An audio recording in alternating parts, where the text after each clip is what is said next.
আপনার কাজী নজরুলের সাথেও দেখা হয়েছে। দেখি সামনে একটা পুলিশ বসা, ভিতরে দু একজন লোক, একটা লোক খাটের উপরে বসা, বুড়ো, মাথায় টাক, মোটাসোটা। কাজী নজরুলের পাসপোর্ট যেটা তিনি কপি স্ক্যান কপি আছে, আমি স্ক্যান কপি আছে। অফিসিয়ালি জাতীয় কবি হয়েছে কিছুদিন আগে বলতে এই যে প্রফেসর ইউনূসের সরকার তাকে জাতীয় কবি ঘোষণা করছে, অফিসিয়ালি গেজেট করছে। এর আগে জাতীয় কবি উনি অফিসিয়ালি ছিলেন। 71-69 যে টাইমটা, সেই টাইমের ডকুমেন্টস গুলো আপনি বললেন 72 সরকার এসে সেখানে 72 সরকারি কেউ সেখানে বেশ কিছু ডকুমেন্টস মুছে ফেলেছে। প্রথমত মুছে ফেলা শব্দটা ছিল না, তখন তো আর মোছা যেত না। আমি বলতে অবহেলায় ডিস্ট্রয় করা হয়েছে। অবহেলা ডিস্ট্রয় হয়ে গেছে। মুক্তিযুদ্ধের ইতিহাস সংরক্ষণের সবচেয়ে বড় যে কাজটা হয়েছে, সেই কাজটা কিন্তু জিয়াউর রহমান করেছে। মুক্তিযুদ্ধের হিস্ট্রি ধ্বংস করা হয়েছে একটা জায়গায়। কোথায়? 32 নম্বর। স্বাধীনতার ঘোষণা কে দিয়েছেন? 7ই মার্চের ভাষণকে স্বাধীনতার ঘোষণা হিসাবে ধরা হবে, নাকি বঙ্গবন্ধু 32 নম্বরের বাড়িতে বসে যিনি যে ট্রান্সমিটারে যে ভাষণটা দিয়েছিলেন সেটাকে স্বাধীনতার ঘোষণা বলা হবে, নাকি জিয়াউর রহমান সাহেব যে ভাষণটা দিয়েছিলেন সেটাকে স্বাধীনতার ভাষণ বলা হবে? অ্যাকচুয়ালি এগুলো কিন্তু সবই রেকর্ডেড আছে।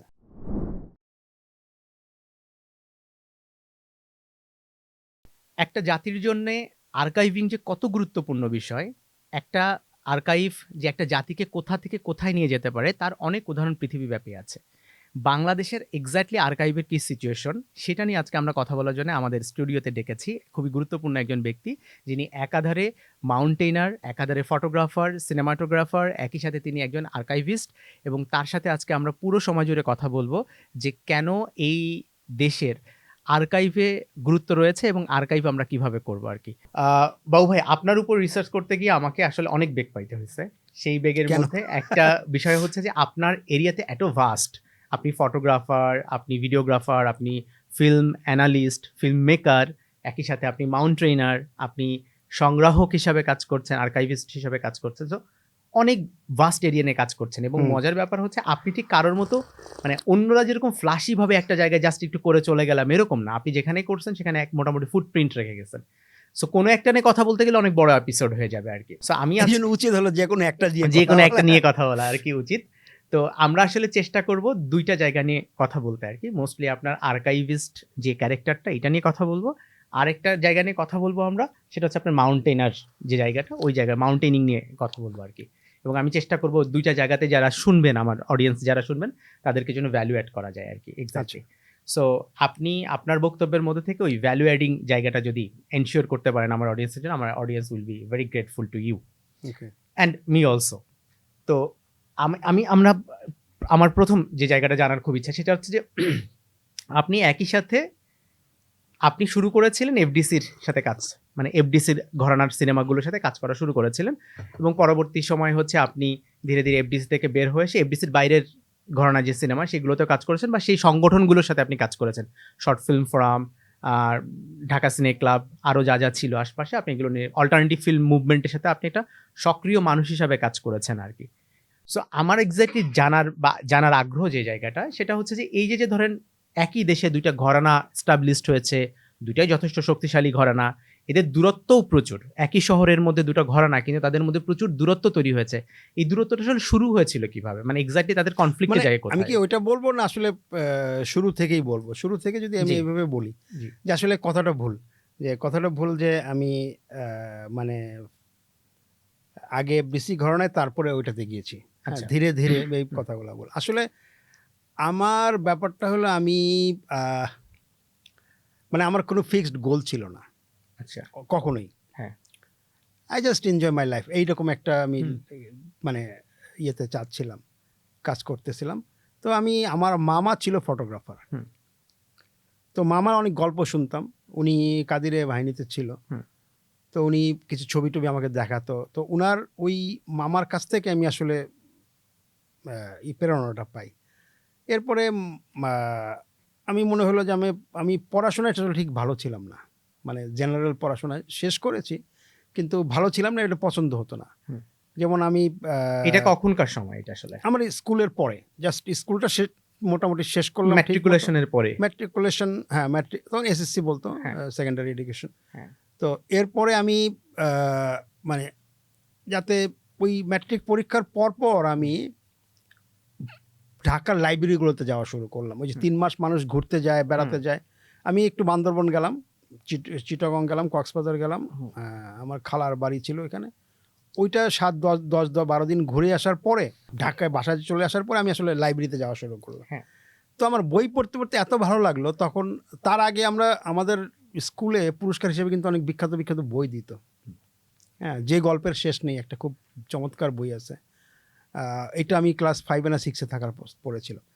তো এরপরে ওই পড়াশোনাটা চাপ করে ঢাকার লাইব্রেরিগুলো, বিশেষ করে এখন যে এখানে ওই যে গুলিস্তানের যে মাজারটা আছে, ওইখানে একটা মসজিদ আছে, ওই মসজিদের এখানে একটা ঢাকার মহানগর পাঠাগার ছিল জাতীয় গ্রন্থকেন্দ্রের আন্ডারে। ওইটা একটা পুরনো দোতলা বিল্ডিং ছিল ব্রিটিশ আমলের, এখন ওটা ভেঙে ফেলছে। ওইটাতে আমি পড়াশোনা, এবং আমি আরজ আলী মাতব্বর পড়েছি, আরজ আলী মাতব্বর বেঁচে থাকা অবস্থায়। আচ্ছা, হ্যাঁ, ইনফ্যাক্ট দেখা হয়েছে আপনার সাথে? তার সঙ্গে একবার আমি দূরের থেকে দেখছি, আমি I don't have any chance to talk with him. আমার সঙ্গে ওই রকম অনেক বিখ্যাত লোকের দেখা হয়েছে, যেমন পচাব্দি গাজীর সঙ্গে দেখা হয়েছে। এই দুজনের কথা বললাম, দুজনের চেহারা একদম অলমোস্ট কাছাকাছি মিল ছিল, দেখে মনে হয় না এই লোকটা এরকম। আপনার কাজী নজরুলের সাথেও দেখা হয়েছে? সেটা অবশ্য অন্য ঘটনা। হ্যাঁ, শুনবো আমরা এটা, আমরা এই আলাপটা শেষ করি। সেটা আচ্ছা বলেই দেই। হ্যাঁ। আমার দুই ভাই, আমার ডাক নাম হলো বিপ্লব অ্যাকচুয়ালি, কিন্তু এই নামটা কেউ ডাকে না, আমার নাম বাবু সবাই ডাকে। তো বিপ্লব মানে হলো 69-এর মুভমেন্টের ওই বিপ্লবটা। আর আমার ছোট ভাইয়ের নাম হলো আজাদ। হ্যাঁ, আজাদ মানে হলো স্বাধীনতা, 1971-এর স্বাধীনতা। ওর জন্ম জাস্ট দেশ স্বাধীনের পরপর। তো এরপরে আমার দুই বোন, টুইন, ওই দুই বোন হয় 76-এ। তো ওই দুই বোন যখন হয়, তখন আমার মা, মানে হোয়েন শি ইজ ক্যারিং, তো তখন তার টেস্ট করার জন্য পিজিতে যেতে হতো। কিন্তু তারা হয়েছে কিন্তু আজিমপুরে ম্যাটারনিটি বলে একটা ক্লিনিক ছিল, এবং আমার ধারণা পুরো ঢাকা শহরে সবাই ওইখানেই হয়েছে, যাদের হসপিটাল, কারণ ওইটা একটাই হসপিটাল ছিল, দোতলা তিনতলা একটা বিল এখনো আছে। হ্যাঁ। তখন আমার বাবা চাকরি করতো না, মানে আমার বাবা এর আগে পিজিতে চাকরি করতো, তার চাকরিটা, সরকারি চাকরিটা চলে গেছিল। ওইটার সঙ্গে আবার রাজনীতির একটা ব্যাপার আছে। আপনাদের বাড়িতে তৎকালীন সময়ের অনেক বামপন্থীরা যাতায়াত ছিল, লুকিয়ে ছিল, এই অভিযোগে আপনার বাবার চাকরি গিয়েছিল। ঘটনাটা সত্য, একজনকে ওখান থেকে অ্যারেস্ট করে মেরে ফেলা হয়। হ্যাঁ। তারপর আমার বাবার চাকরি চলে যায়, তারপরে দুর্ভিক্ষ শুরু হয় 74-এর। এইটা কোন পিরিয়ডের কথা বলছেন, এই যে চাকরি চলে যাওয়াটা? 74 বঙ্গবন্ধু তখন বেঁচে আছেন আর কি? হ্যাঁ, আওয়ামী লীগের সময়। আওয়ামী লীগের সময়, মানে ওই যে রক্ষী বাহিনী, তারপরে এইসব, মানে তাদেরই দোষারোপ হয়। মনিরুজ্জামান তারা বলে একজন বড় নেতা ছিল, তারা দুইজন অ্যারেস্ট হয়, আলাউদ্দিন বললে একজন, মনিরুজ্জামান তারা একজন। আলাউদ্দিন যখন অ্যারেস্ট, আলাউদ্দিন বেঁচে গেছে, উনি বোধহয় কিছুদিন আগে মারা গেছে, উনি বেঁচে গেছে মৌলানা ভাসানী হস্তক্ষেপ করেছিল দেখে। হ্যাঁ, কিন্তু মনিরুজ্জামান তারাকে বাঁচানো যায়নি। আজিজ মেহের একই সঙ্গে ওই সময় কাছাকাছি সময় ছিল, উনি চলে গেছে। আজিজ মেহেরের আমার সময় একটা ছেলে আছে, এটা হলো বিপ্লব রহমান, এখন বিখ্যাত সাংবাদিক। যাই হোক, তো যেটা বলছিলাম যে বাবার চাকরি চলে যায়, বাবা চাকরি চলে গেলেও উনি যেহেতু পিজিতে চাকরি করতেন আগে, তো আমার মায়ের কিছু টেস্ট পিজিতে, তখন তো পিজি একমাত্র মানে বড় হসপিটাল যেখানে টেস্ট হয়, এখন তো ঘরে ঘরে হসপিটাল। তো ওই টেস্টের জন্য যেহেতু আমার বাবা তখন আগে প্যাথোলজিস্ট এইগুলো নিয়ে কাজ করতেন, উনি ব্লাড কি নেওয়ার ড্র করে উনি নিজেই চলে গেছিলেন পিজিতে আমাকে নিয়ে। তো ওইখানে 116 কি 115 নম্বর রুমে আমাকে নিয়ে গেলেন ইচ্ছা করে, গিয়ে বললেন যে চলো একটা জিনিস দেখাই তোমাকে। দেখি সামনে একটা পুলিশ বসা, ভিতরে দু একজন লোক, একটা লোক খাটের উপরে বসা, বুড়ো, মাথায় টাক, মোটাসোটা, এরকম এত বড় বড় চোখ, মানে এত বড়। আমার সবচেয়ে ভালো হচ্ছে চোখটা দেখতে পেলে, মানে চোখটা হলো মানে আমি আর কিছু মনে নাই, আমার চোখ মনে। হ্যাঁ, মানে উনি মৃত্যুর আগে তো ওনার চুলটুল গুলো পড়ে গেছিল, হ্যাঁ, ওনার গায়ের রংটা অনেক কালো হয়ে আসছিল, চোখগুলো অনেক বড় বড় হয়ে গেছিল। কালো হয়নি, উনি গৌরবর্ণই ছিলেন অলওয়েজ। উনি কিন্তু হ্যান্ডসাম এবং সুপুরুষ ছিলেন। হ্যাঁ, ডেফিনেটলি তার আমলে। উনি বেশি হাইট ছিলেন না, 5 ফিট 7 ইঞ্চি, পরে জানি আমি, আমার কাছে ওনার পাসপোর্ট আছে দেখে বলতে পারতেছি, অন্য ডকুমেন্ট আছে। কাজী নজরুলের পাসপোর্ট, যেটা তিনি কপি ইন্ডিয়া থেকে, মানে উনি একটাই পাসপোর্ট করেন ইন্ডিয়া থেকে বাংলাদেশে আসার সময়। না, ইন্ডিয়া থেকে বাংলাদেশ আসার সময় ওনার কোনো পাসপোর্ট ছিল না। উনি ভিয়েনা যান, লন্ডন যান, সারে যান। হ্যাঁ, ওনার ট্রিটমেন্টের জন্য 58 কি 56-এর দিকে উনি যান। সেই পাসপোর্টটা আপনার কাছে আছে? সেই পাসপোর্টের কপি আছে আমার, কপিটা মানে স্ক্যান কপি আছে, আমি স্ক্যান কপি আছে। তো ওইখানে লেখা আছে উনি হাইট কত, এরকম, এই জন্য বললাম। তো উনি বসা, লোকজন আছে অল্প কিছু, হ্যাঁ। উনি মানে এরকম এরকম করতেছে। তো আমার কাছে কিছু মনে হয়নি। আমার বাবা তখনও বলেনি। বের হয়ে যাওয়ার সময় উনি যখন যাচ্ছি আমরা হ্যাঁ। শাহবাগের ভিতর দিয়ে আজিমপুরে যাচ্ছি, আজিমপুরে থাকতাম। আমার মা ওই যে আজিমপুর কমিউনিটিতে। কত সালে এটার ঘটনা? 76। 76। ততদিনে তো তিনি জাতীয় কবি হিসাবে ইয়ে হয়ে গেছে, ঘোষণা হয়ে গেছে। হয়নি? অফিসিয়ালি জাতীয় কবি হয়েছে কিছুদিন আগে। আচ্ছা, কিছুদিন আগে বলতে? কিছুদিন আগে। এইটাই, এই যে প্রফেসর ইউনূসের সরকার তাকে জাতীয় কবি ঘোষণা করছে, অফিসিয়ালি গেজেট করছে। এর আগে জাতীয় কবি উনি অফিসিয়ালি ছিলেন না। তাহলে আমরা ছোটবেলা থেকে যে জেনে আসি জাতীয় আমরা কবি আমরা কাজী অনেক নজরুল কিছুই ভুল ইসলাম, জানি। যেমন আমরা জানি কাজী নজরুল ইসলামের নাগরিকত্ব কে দিয়েছে। জিয়াউর রহমান যতদূর জানি। হ্যাঁ, আমরা এটা জানি কি আসলে? আমরা তো জেনারেল কনসেপ্ট হলো উনি বঙ্গবন্ধু তাকে নিয়ে এসছে, বঙ্গবন্ধু নাগরিকত্ব দিয়েছে। বঙ্গবন্ধু তাকে অ্যাজ ইন্ডিয়ান সিটিজেন নিয়ে এসছে, হ্যাঁ। স্টেট গেস্ট হিসেবে এই দেশে রেখেছে। হ্যাঁ। এবং তার বাড়িতে পতাকা উঠতো, সকালবেলা পতাকা বিউগল বাজায় পতাকা উড়ানো হইতো, সন্ধ্যাবেলা বিউগল বাজায় পতাকা নামানো হইতো। কেন? উনি স্টেট গেস্ট, আচ্ছা আচ্ছা আচ্ছা। কারণ উনি পদ্মভূষণ পাওয়া একজন ইন্ডিয়ান নাগরিক। এবং জুলাই মাসে 75-এর জুলাই মাসে উনাকে ওই বাসা থেকে চোর করে পিজিতে নিয়ে যাওয়া হয়েছে। উনি যেতে চাননি। আচ্ছা। এবং জুলাই গেল, জুন গেল, জুলাই গেল, অগস্টে বঙ্গবন্ধুকে হত্যা করা হয়। হ্যাঁ। এই 3 মাস কিন্তু উনি হসপিটালে ছিলেন, বা আমি বলতেছি যে কাজী নজরুল ইসলামের কথা। কারণটা হলো এটা, মানে আমি যেহেতু হিস্ট্রির পয়েন্ট অফ ভিউ থেকে বলতেছি, জি। কারণটা হলো একজন আওয়ামী লীগের নেতা ওই বাড়িটা দখল করবে। মানে একজন আওয়ামী লীগের নেতা ওই বাড়ি দখল করবেন বিধায় কাজী নজরুল ইসলামকে জোর করে তাকে ইসে রাখা জোর হয়েছে, করে হসপিটালে তার রাখা হয়েছে। হসপিটালে নিয়ে যাওয়া হয়েছে এবং তারপরে উনি বছরখানেক হসপিটালেই ছিলেন। তারপরে ওই বাড়িটা তিনি দখল করতে পেরেছেন, আওয়ামী লীগের দখল নেতা। করেছেন। কাজী নজরুল আর ফিরে আসেননি ওই বাড়িতে কখনো। ওই বাড়িটা পরে নজরুলের আর ফিরে আসেনি। নজরুল তো হ্যাঁ। হসপিটালেই মারা গেল, ওইখান থেকে কবর দিয়ে দেওয়া হলো তাকে। এবং তাকে ওই বাড়িটা পরে এরশাদ এসে 86-এর দিকে দখল মুক্ত করে সেটাতে নজরুল ইনস্টিটিউট করলো, যেটা এই যে ধানমন্ডিতে নজরুল ইনস্টিটিউট, যেটা ওই বাড়িটাই। কিন্তু ওই বাড়িটা দোতলা বাড়ি ছিল, পাশে খোলা মাঠ ছিল এবং ওই মাঠে নজরুল হাঁটতেন। জি। দুর্ভাগ্যবশত বোধহয় খালেদা জিয়া না কোন আমলে ওই মাঠের ওখানে একটা বিল্ডিং বানানো হয়েছে, অডিটোরিয়াম, মিউজিয়াম, এগুলো বানানো হয়েছে। উচিত ছিল না। আমার প্রশ্ন যে জায়গাটা ছিল সেটা হচ্ছে যে এই দূরত্ব কিভাবে তৈরি হলো, অল্টারনেটিভ ফিল্ম এন্ড সেটা সরি, আমরা এক কথা থেকে আরেক কথা যে আপনার সাথে আলাপ করতে গেলে এটা হবে আমি জানি, কারণ এতটা গল্পের প্রত্যেকটা বক্সে বক্সে এত নতুন গল্প জমা হয়ে আছে। হ্যাঁ, এটা হয়েছে কি, মানে আমি ওই ফটোগ্রাফি বলছিলাম, ফটোগ্রাফি করতে গিয়ে আমি বেগার ইনস্টিটিউট অফ ফটোগ্রাফিতে ভর্তি হই। প্রথমে ভর্তি হয়েছিলাম ঢাকা ইউনিভার্সিটিতে, একটা ইনস্টিটিউট ছিল, পিয়ারু ভাই এটা চালাতো। পিয়ারু ভাই এখনো বেঁচে আছে, ছবি তোলে। উনি শুনলাম, উনি বললেন ওনারা এখানে একটা কোর্স করলাম ছোট 1 মাসের। উনি বললেন যে উনি শিখেছেন মঞ্জুর আলম বেগের কাছ থেকে। হ্যাঁ, মঞ্জুর আলম বেগ কোথায়? উনি বলে যে উনি তো এলিফ্যান্ট রোডের ওই গলিটার মধ্যে থাকেন, ওইখানে ওনার ইনস্টিটিউট, বেগার ইনস্টিটিউট। তা আমি আবার ওইখানে গেলাম, ওইখানে ভর্তি হলাম। তো ওই ফটোগ্রাফির পরপরই 88-এই ওই 88-এর শেষের দিকে, মানে 88 আমি ফটোগ্রাফি কোর্স করলাম, ক্যামেরা কিনলাম, ছবি তোলা শুরু করলাম, রাস্তাঘাটে ঘুরে ছবি তুলি।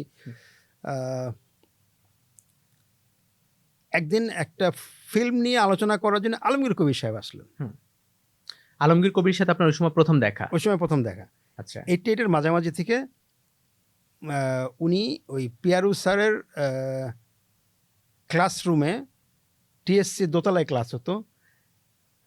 টিএসসিতে 2টা গেট, কিন্তু জিএসসিতে সিঁড়িতে কিন্তু 2টা, উপরে ওঠা যায়। একটা হলো ঠিক ডাসের এই পাশ দিয়ে একটা ছোট গলির মতো আছে, এটা দিয়ে ওঠা যায়। আর ওই পাশে একটা হলো ওই যে ভিতরে অডিটোরিয়ামে যাওয়া, ওইদিকে একটা সিঁড়ি আছে, বুক সেন্টার ওইখানে আছে। এইখানে একটা ব্যাংকের আগে, জনতা ব্যাংকের আগে, ওইটা দিয়ে উঠে দোতলায় আমাদের ক্লাস হতো। একদিন আলমগীর কবির আসলেন করার জন্য, এই আমাদের ফিল্ম নিয়ে আলোচনা করার জন্য। তখন আমার ফিল্মের প্রতি আগ্রহ তৈরি হলো। আলমগীর কবির বললেন। তো তারপরে প্রথম শর্ট ফিল্ম ফোরাম ফেস্টিভ্যাল হলো ডিসেম্বরের 8 তারিখে 88-এ। আমি অংশগ্রহণ করলাম, ছবি টবি তুললাম, এখন ওই ছবিগুলোই এখন সবাই ব্যবহার করে, কারণ আর ছবিগুলো নষ্ট হয়ে গেছে সব। আলমগীর কবির ওই বছর প্রেসিডেন্ট ছিল ওই ফেস্টিভ্যালের, ফেস্টিভ্যালের উনি চেয়ারম্যান ছিলেন। চেয়ারম্যান ছিলেন আর কি। হ্যাঁ, ফেস্টিভ্যাল ডাইরেক্টর ছিল তারেক মাসুদ। তারেক মাসুদ। ওগুলোর কাগজপত্র আছে আমার কাছে, আমি যেটা পেতাম রেখে দিতাম। হ্যাঁ। তো ওটার পরে ফিল্ম পড়বে আগ্রহ হলো। আমি 89-এ আমি ফিল্মে জয়েন করলাম। ফিল্মে জয়েন করার খুব মজার কাহিনী হলো, আমার গ্রামের বাড়ি সিরাজগঞ্জ, আমার জন্ম সিরাজগঞ্জে। সিরাজগঞ্জের ফিল্মের 30% লোক সিরাজগঞ্জের তখন? এখনো। হুম। আচ্ছা। তখন তো মানে ইবনে বিজান হ্যাঁ, মানে বিশাল ফিগার। হ্যাঁ। হ্যাঁ, উনিও ফিল্ম, আফজাল চৌধুরী হুম। প্রথম প্রজন্মের সিনেমাটোগ্রাফার, উনিও সিরাজগঞ্জের। আমিনুল ইসলাম মিন্টু সিরাজগঞ্জের, অরুণ রায় সিরাজগঞ্জের, আব্দুল লতিফ বাচ্চু সিরাজগঞ্জের, হুম। দেওয়ান নজরুল সিরাজগঞ্জের, আবহিনা বাবলু সিরাজগঞ্জের, জোসেফ শতাব্দী সিরাজগঞ্জের, হুম। হ্যাঁ, আলম খান সিরাজগঞ্জে জন্ম। হুম। এরকম প্রচুর আছে। তো দেওয়ান নজরুল আমার বাবার খুব ঘনিষ্ঠ বন্ধু ছিল। হুম। এবং দেওয়ান নজরুল তার স্ট্রাগল পিরিয়ডে প্রায় বছর 3 উনি বেঁচে আছেন এখনো। বছর 3 উনি আমাদের বাসায় থাকতেন, আমাদের সঙ্গে থাকতেন। এবং আমি যে টেবিলে পড়তাম, আমি তখন মাত্র পড়াশোনা মানে করতেছি, স্কুলে ভর্তি হচ্ছি, আমার ছোট ভাই স্কুলে ভর্তি হচ্ছে। টেবিলের এই পাশে আমি পড়তাম, ওই পাশে দেওয়ান নজরুল বসে বসে লিখতেন। এবং অনেক বিখ্যাত গান, চুমকি চলেছে একা চুমকি পথে। চলেছে একা পথে, পাখির বাসার মতো দুটি চোখ। চুমকি চলেছে একটু পরের গান, কিন্তু হ্যাঁ। পাখির বাসার মতো দুটি চোখ। তারপরে ওই যে আরেকটা গান হলো এক মুঠো ভাতের, আহ, এত রূপের বড় করিস না তো, রূপ চিরদিন রইবে না, হ্যাঁ। জাফর ইকবাল, ববিতার এই গানগুলো উনি ওই সময় লিখতেন। উনি দোষ দুশ্মন স্ক্রিপ্ট আমাদের বাসায় বসে লেখা, এবং ওইটার একটা স্ক্রিপ্টের যে কপিটা ফিল্ম আর্কাইভ আছে তার অর্ধেক আবার আমার মায়ের হাতের লেখা। আচ্ছা। হ্যাঁ, মানে আমার মার হাতের লেখা সুন্দর ছিল, আর তখন সব অ্যাসিস্ট্যান্টের লেখা সুন্দর হইতে হইতো। আর আমি যখন ফিল্মে জয়েন করি, আমাকেও পাতার পর পাতা দেওয়া হইতো, আমি লিখতাম, কারণ অ্যাসিস্ট্যান্ট হওয়ার অন্যতম যোগ্যতা হলো হাতের লেখা সুন্দর হাতের হইতে লেখা হবে। সুন্দর হইতে হবে। কারণ স্ক্রিপ্ট কপি করতে হইতো তখন। তখন তো এরকম জেরক্স টেরক্সের ফটোকপি ফটোকপির কিংবা সুযোগ প্রিন্ট ছিল না। কম্পিউটার ছিল না। তো ওইরকম উনি দেওয়ান নজরুল পাশে লিখতেন আর কি। হুম। তো আমি ওনাকে গিয়ে ধরলাম যে আমি ফটোগ্রাফি কোর্স করেছি, আমি তো ফিল্মে কাজ করতে চাই। তার সঙ্গে আপনার আগে থেকেই সম্পর্ক ছিল, বিকজ অফ তিনি আপনাদের বাসায় ছিলেন। হ্যাঁ, আমার মানে আমরা তাকে মানে ফিল্মের খুব কম লোককে আমি ভাই বলি না, আপনি তাকে চাচা বলতেন। আমি তাকে চাচা বলতাম, হ্যাঁ। একজন দুইজনকে। ইভেন আমি তো ভাই অলমোস্ট সবাইকে ভাই বলছি। হ্যাঁ।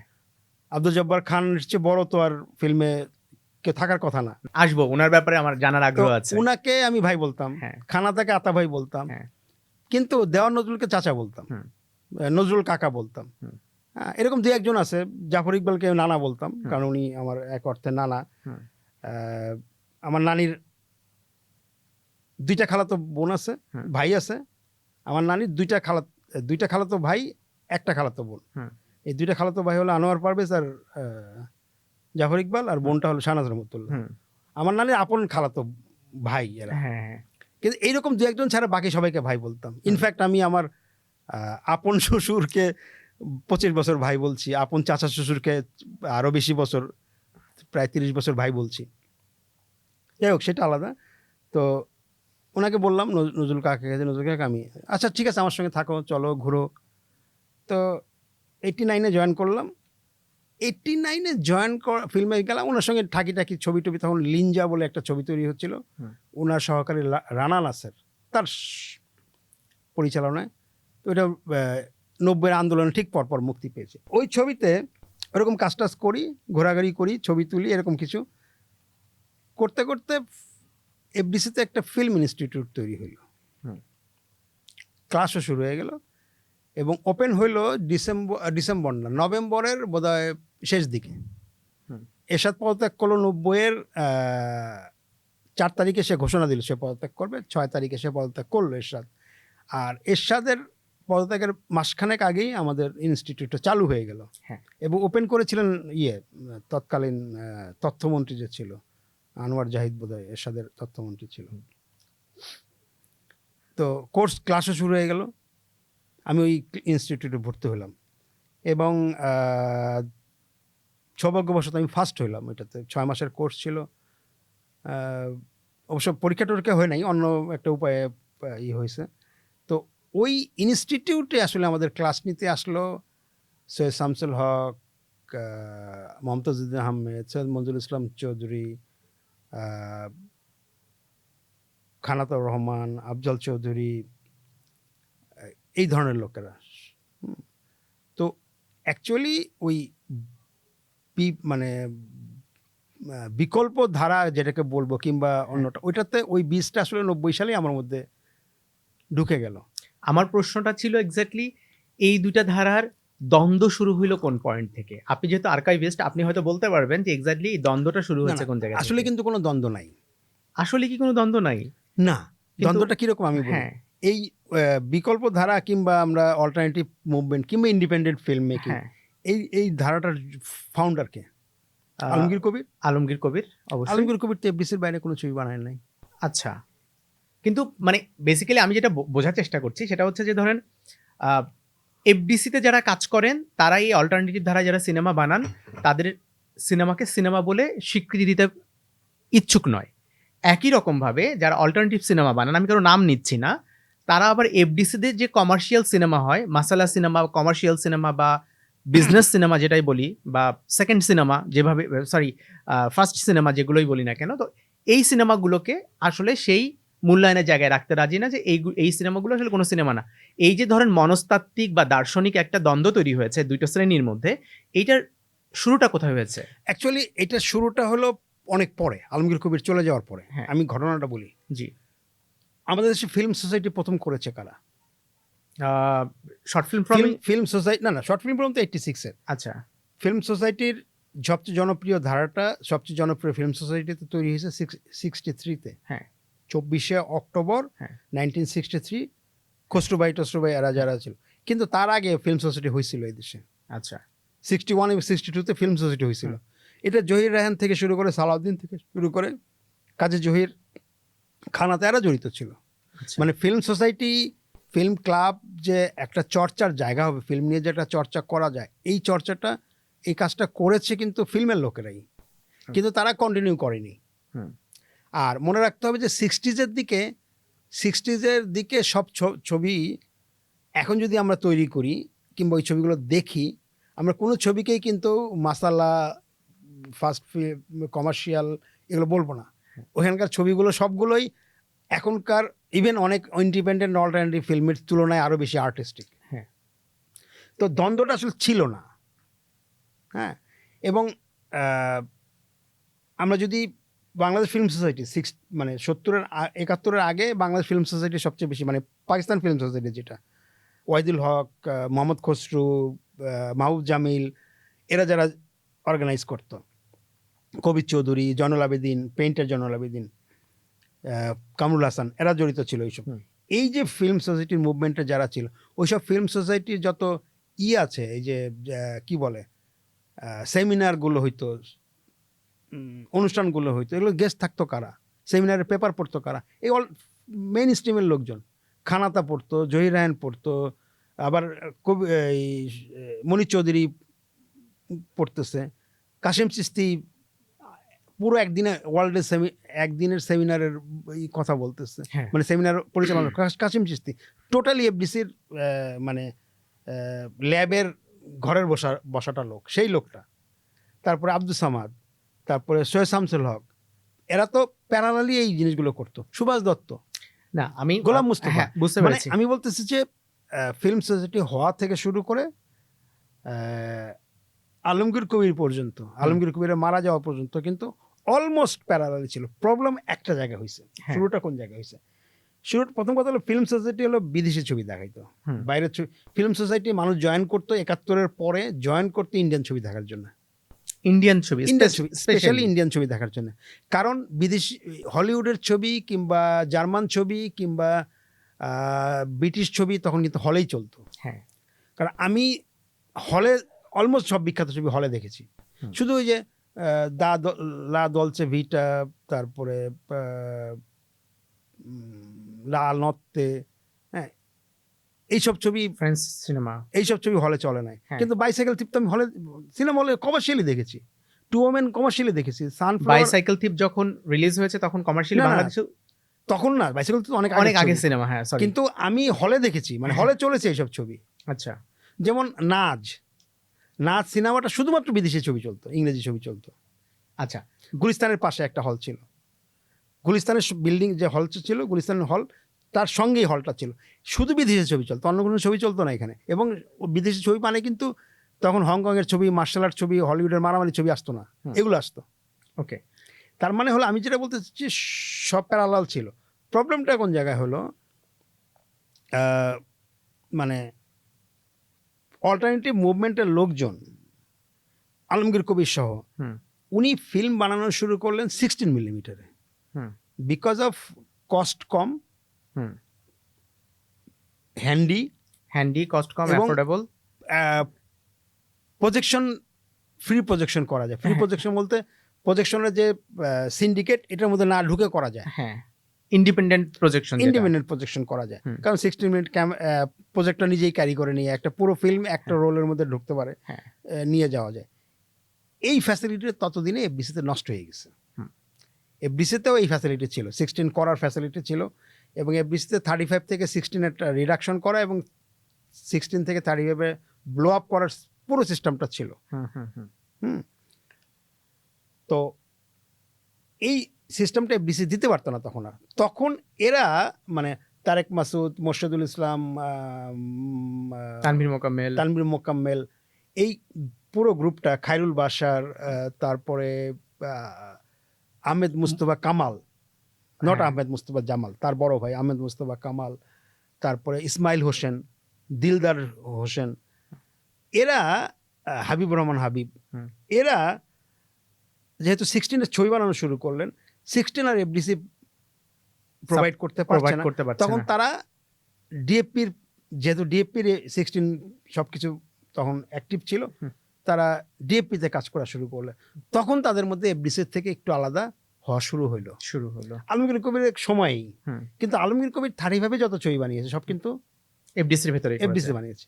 আলমগীর কবিরের প্রথম বাইরের ছবি হলো মোহনা, এটা প্রসেস এফডিসিতেই হয়েছে, কিন্তু মোহনা হলো 16 মিলিমিটার তৈরি করা ছবি, হ্যাঁ, যেটা ওই যে জাফরুল্লাহ চৌধুরীর একটা ঘটনা নিয়ে। তো এই ছবিটাতে উনি নিজে ক্যামেরাম্যান, নিজে এডিটর, সব কিছু, এই কাজটা উনি করেছেন ডিএফপিতে। তো যার ফলে একটা, মানে একটা গ্যাপ তৈরি হলো, টেকনিক্যাল গ্যাপ। এই গ্যাপটাই আস্তে আস্তে দুইটাকে ভাগ করে দিল। আর তখন এফডিসিতে শুরু হলো, এই যে মানে কি বলে এটাকে, মানে 75 পরে জিয়াউর রহমানের সময় প্রথম এই যে প্রো ঠিক না, মানে একটু আরবীয় সংস্কৃতি আসা শুরু করলো, পাকিস্তানি সংস্কৃতি আসা শুরু করলো, ঘাগরা পরা, হুররে আরব, আল হেলাল, বুলবুলে বাগদাদ, এই টাইপের নামের ছবি আসা শুরু করলো, মানে শ্রুতিমধুর নামগুলো বাদ দিয়ে। হ্যাঁ, এটা হচ্ছে জিয়াউর রহমানের সময়কাল, জিয়াউর রহমান আসার পর চালু হলো এটা। যেমন এতটুকু আসা, স্মৃতিটুকু থাক, তাই না, নীল আকাশের নিচে, নিজেরা হারিয়ে খুঁজি, এই নামগুলোর থেকে শুরু করে এই নামগুলো তখন চলে গেল। 75 পরে আসলো এই যে বুলবুলে বাগদাদ টাগদাদ, তুফান, এই ধরনের নামগুলো আসলো। তো তখন এই লোকগুলো, মানে জেলারজান ঝন্টুর উত্থান হইলো, এই টাইপের কিছু লোকের উত্থান হইলো, আরও দেওয়ান নজরুলও তার মধ্যে পড়ে, ইবনি মিজানও ওই ধরনের ছবি বানানো শুরু করলেন, দুই রাজকুমার, এই টাইপের, বাহাদুর। তো এই ছবিগুলো যখন যারা বানানো শুরু করলো, তারা তো আর ওই এডুকেশনের মধ্যে নাই, তখন তারা কপি পেস্টের মধ্যে চলে গেছে। এই কপি পেস্টের মধ্যে যখন চলে গেছে, তখন এই পার্থক্যটা আরো বড় আকারে দেখা গেছে। তখন পার্থক্যটা, এবং তখনই ওই 16 শুরু হলো, তখনই ওই বিসের বাইরে ছবি বানানো শুরু হলো, তারা ছবি বানানো শুরু করলো বাইরে গিয়ে। তো এরকম আসলে পার্থক্য শুরু হয়ে গেল। এবং এইটা আলমগীর কবির থাকা অবস্থায় জড়িত ছিল, মানে সব যাওয়া আসা হইতো, এর মধ্যে যাওয়া আসা হইতো। কিন্তু যখনই আলমগীর কবির দুর্ভাগ্যবশত 88 চলে গেল, 89 চলে গেল জানুয়ারির 20 তারিখে, তারপরে হলো আস্তে আস্তে এই মানে গালাগালিটা শুরু হইলো, সোজা কথা। মানে আমি, ও আমার কিছু না, ও বলতেছে ও কিছু না, আর ও অশিক্ষিত। কিন্তু আমি যদি টেকনিক্যাল এডুকেশনের কথা বলি, আমি যেহেতু এফডিসিতেও কাজ করেছি, অল্টারনেটিভ কাজও করেছি, টেকনিক্যাল যদি বলি, টেকনিক্যালি এফডিসির লোকেরা ভেরি মাচ রিচ টেকনিক্যালি। আমার মনে আছে আমেরিকান একটা ফিল্ম ডাইরেক্টর একটা ফিল্ম বানাচ্ছিল আমাদের সবাইকে নিয়ে, কোন সিনেমা এটা? এটা একটা ছোট ডকুমেন্টারি ঠিক বলবো না, ডকু ফিকশন। হ্যাঁ। এটার নাম ছিল স্টিয়ারিং রোজি, হুম। 91-এ। তো এই ছবিটা আমেরিকান একজন ডাইরেক্টর ছিল মিশেল লক নামে, হুম। ওয়ার্কশপ ছিল। তো এটা এফডিসি শর্ট ফিল্ম ফোরাম আর ইউএসআইএস হুম। আমেরিকান কালচারাল সেন্টার একসঙ্গে হয়ে একটা বানাচ্ছিল। তো আমি পার্টিসিপেট করেছিলাম সেখানে। হুম। আমরা সহপাঠী ছিলাম জুনায়েদ হালিম, রতন পাল, সারোয়ার হোসেন খান, আমিনুল ইসলাম খোকন, সাজ্জাদ জহির। আমাদের সবচেয়ে বয়স্ক লোক ছিল অঞ্জন, জাহিদুর রহিম অঞ্জন ওটার মধ্যে। হুম। তো এই আমরা যখন কাজ করতেছিলাম, আমরা রেকর্ড করছিলাম, লেলিন বলে একজন রেকর্ড করতেছে। আমরা যে লেলিনকে চিনি, লেলিন আরেকটা লেলিন বিদেশ চলে গেছে।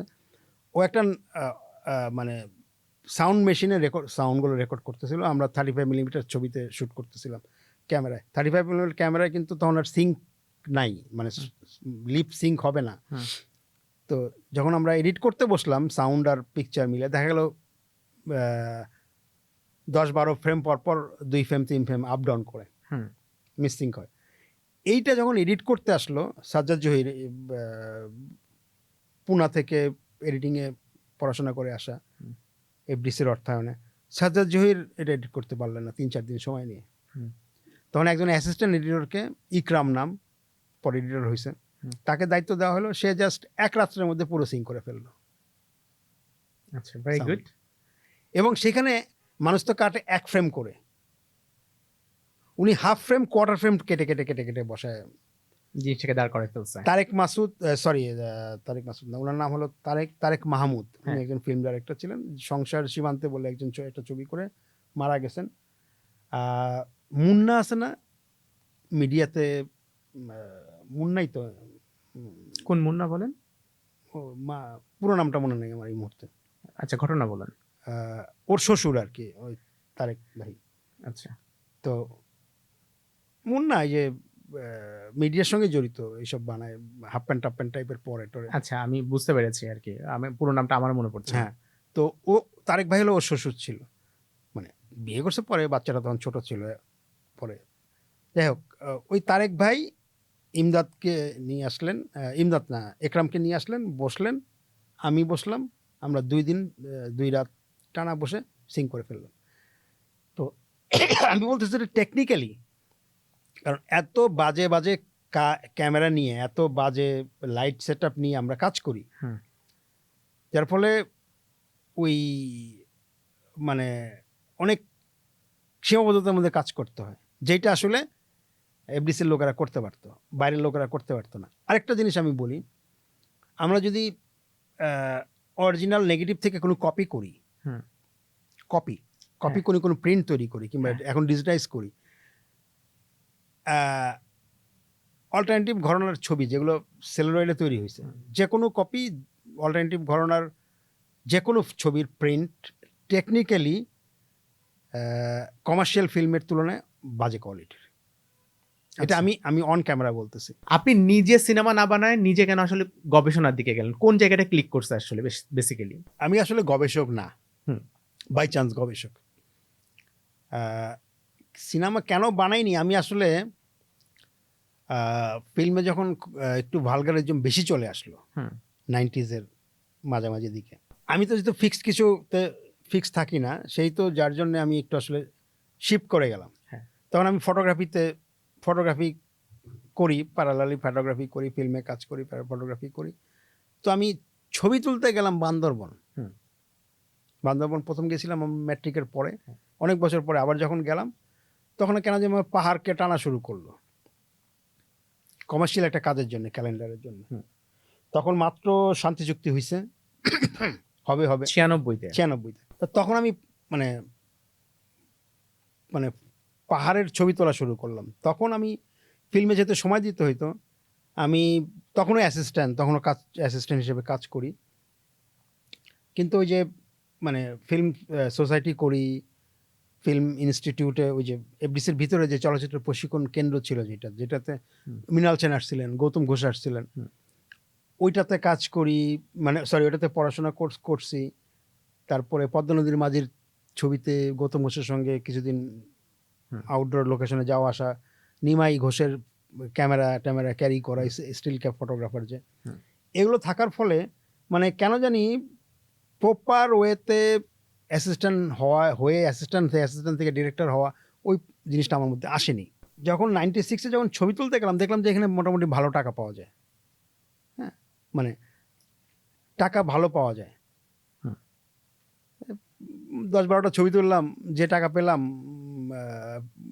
জয়েন্ট ফ্যামিলিতে থাকি, কোনো টাকা পয়সার সমস্যা নেই, হয়ে যায়। হুম। টাকা পয়সার সমস্যা নেই মানে ধনী না, গরিব, কিন্তু চলে। হুম। তখন আর ওই মানে ফিল্মে কাজ করার চেয়ে আমার বাইরে ঘুরতে ঘুরতে বেশি পছন্দ হতো। এই জন্য বাইরে ঘোরাঘুরি শুরু করলাম, যার ফলে আর ফিল্মে ক্যারিয়ার তৈরি হয়নি।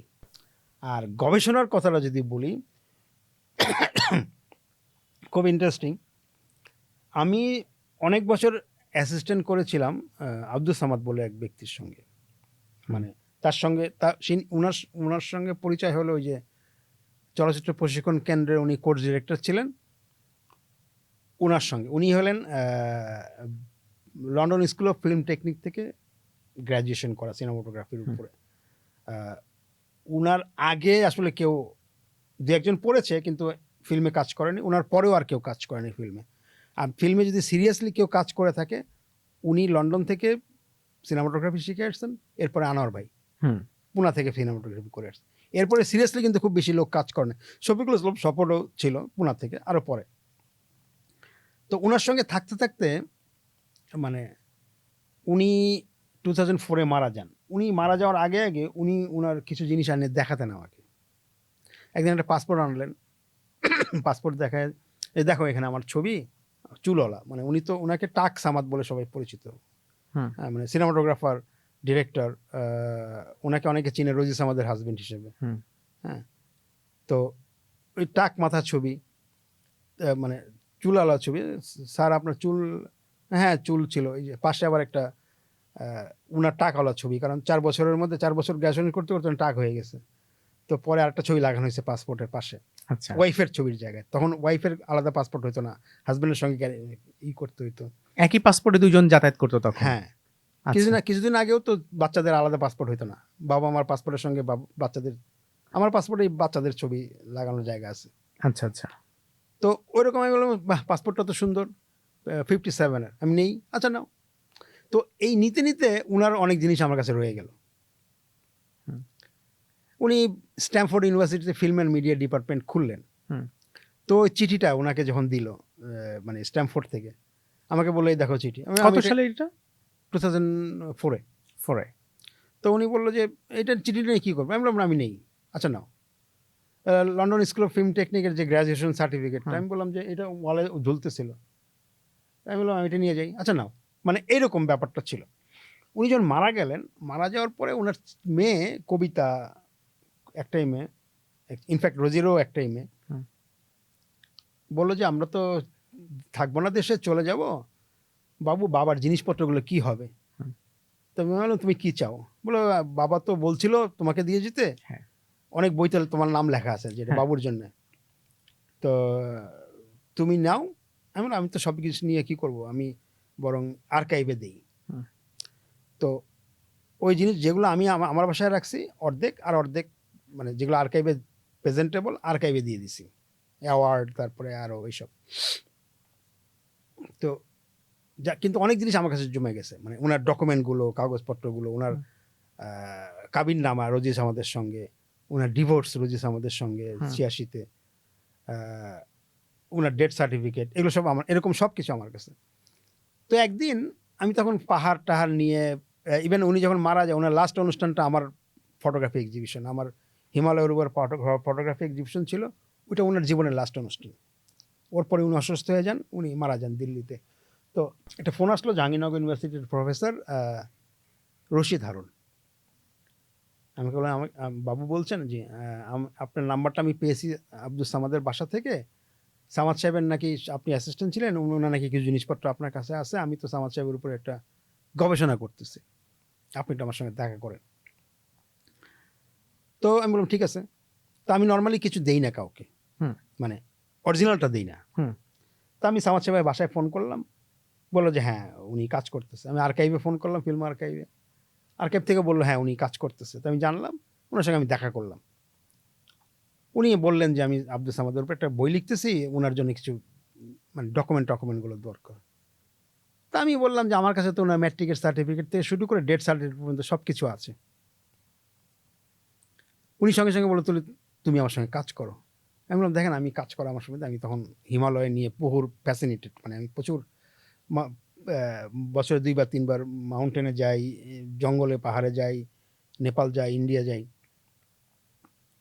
তো উনি বললেন না কাজ করো। তো আমি কাজ করলাম। গবেষণার একটা পর্যায়ে সেমিনার হয়, স্ট্যামফোর্ড ইউনিভার্সিটির সেমিনারটা হচ্ছে। ফারুক ভাই, মহিউদ্দিন ফারুক আর্ট ডিরেক্টর, উনি সভাপতি এবং সেমিনারটা হচ্ছে। ওখানে সেমিনারটা হলো, তো রশিদ হারুন সাহেব যখনই ওইখানে, আমি ছবি টবি তুলতেছি, রশিদ হারুন সাহেব ওইখানে সেমিনারে বারবার আমার কথা বলতেছে যে ওই যে যে ভিডিও করতেছে দূরে দাঁড়ায়, তার সাহায্য না হলে আমি এটা করতে পারতাম না। এই যে ডকুমেন্টটা দেখতেছেন, মানে গবেষণার কাজে এসব লাগছে, এটা ওর কাছ থেকে নেওয়া, এইসব কথা বলতেছে।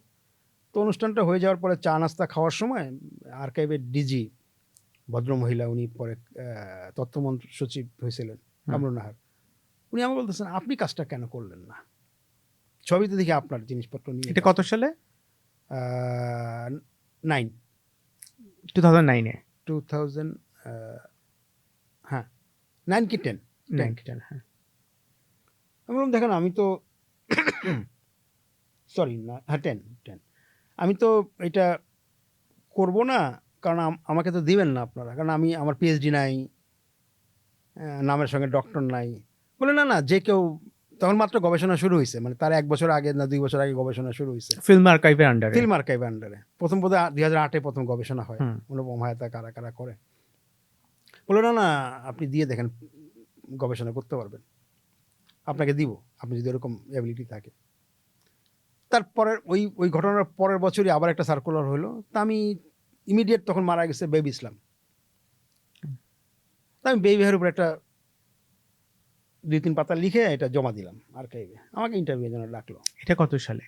এটা 11-তে, ওই 10-11, কারণ বেবি মারা গেল 10-এ। 11-তে আমাকে ইন্টারভিউর জন্য ডাকলো। কুশলী নির্মাতা বেবি ইসলাম, কুশলী চিত্রগ্রাহক বেবি ইসলাম, সরি কুশলী চিত্রগ্রাহক এই বেবি শিরোনাম। ইসলাম, এই তা শিরোনামে আমি আর কি। গেলাম ইন্টারভিউ দিতে। সবার যায়, ভিতরে যায়, অনেকক্ষণ ধরে আলাপ হয়। অল্প লোক তখন ছিল, এখন তো 50, 200-300 গবেষণা জমা পড়ে নাকি শুনলাম। 20 জনকে ডাকে, তখন 5 জনকে ডাকছে না 6 জনকে ডাকছে এরকম ইন্টারভিউ নেওয়ার জন্য।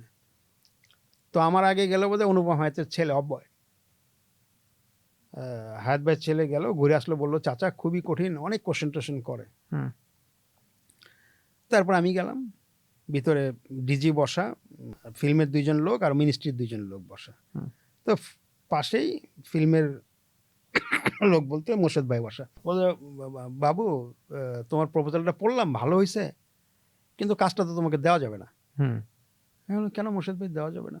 মানে আমি কিন্তু ওনাদেরকে যেহেতু সবার সঙ্গেই কাজ করছি, আমি ওই মানে ডেকোরামটা আমার হয় না। মানে আমি ইন্টারভিউ বোর্ডেও, আমি ইন্টারভিউ যে করে নেয় তাকে ভাই বলি, কারণ তাদের সঙ্গে তো ফ্যামিলি, হ্যাঁ বুঝতে পেরেছি যে এটা তো আপনার পার্সোনাল একটা জায়গায় আছে, রিলেশনে আছে। তো ওনারা কেউ মাইন্ড করেন না। তো বললেন কেন মোর্শেদ ভাই আমাকে দিবেন না? বললেন তোমাকে যে কাজটা ভালো হয়েছে, তোমার প্রপোজালটা ভালো হয়েছে, তোমাকে দিতে পারি, কিন্তু তোমাকে দিলে তো তুমি পাহাড়ে হিমালয়ে চলে যাবে, কাজটা করবো না।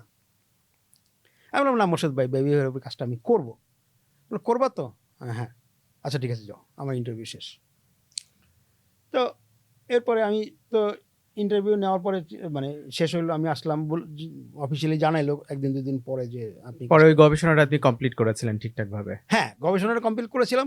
এবং আমি কিন্তু আসলে মানে এই গবেষকটা কেন হইলাম, এর আগে সামাদ সাহেবের উপর গবেষণাতে আমি অ্যাসিস্ট করেছিলাম দেখে, আমার জিনিসপত্র ব্যবহার হয়েছিল দেখে, তথ্য সচিব আপনাকে তখন তথ্য সচিব, আর্কাইভে ডিজি ছিলেন, উনি আসলে বলেছেন, এবং আমি বুঝলাম জানি এই কাজ তো করা যায়।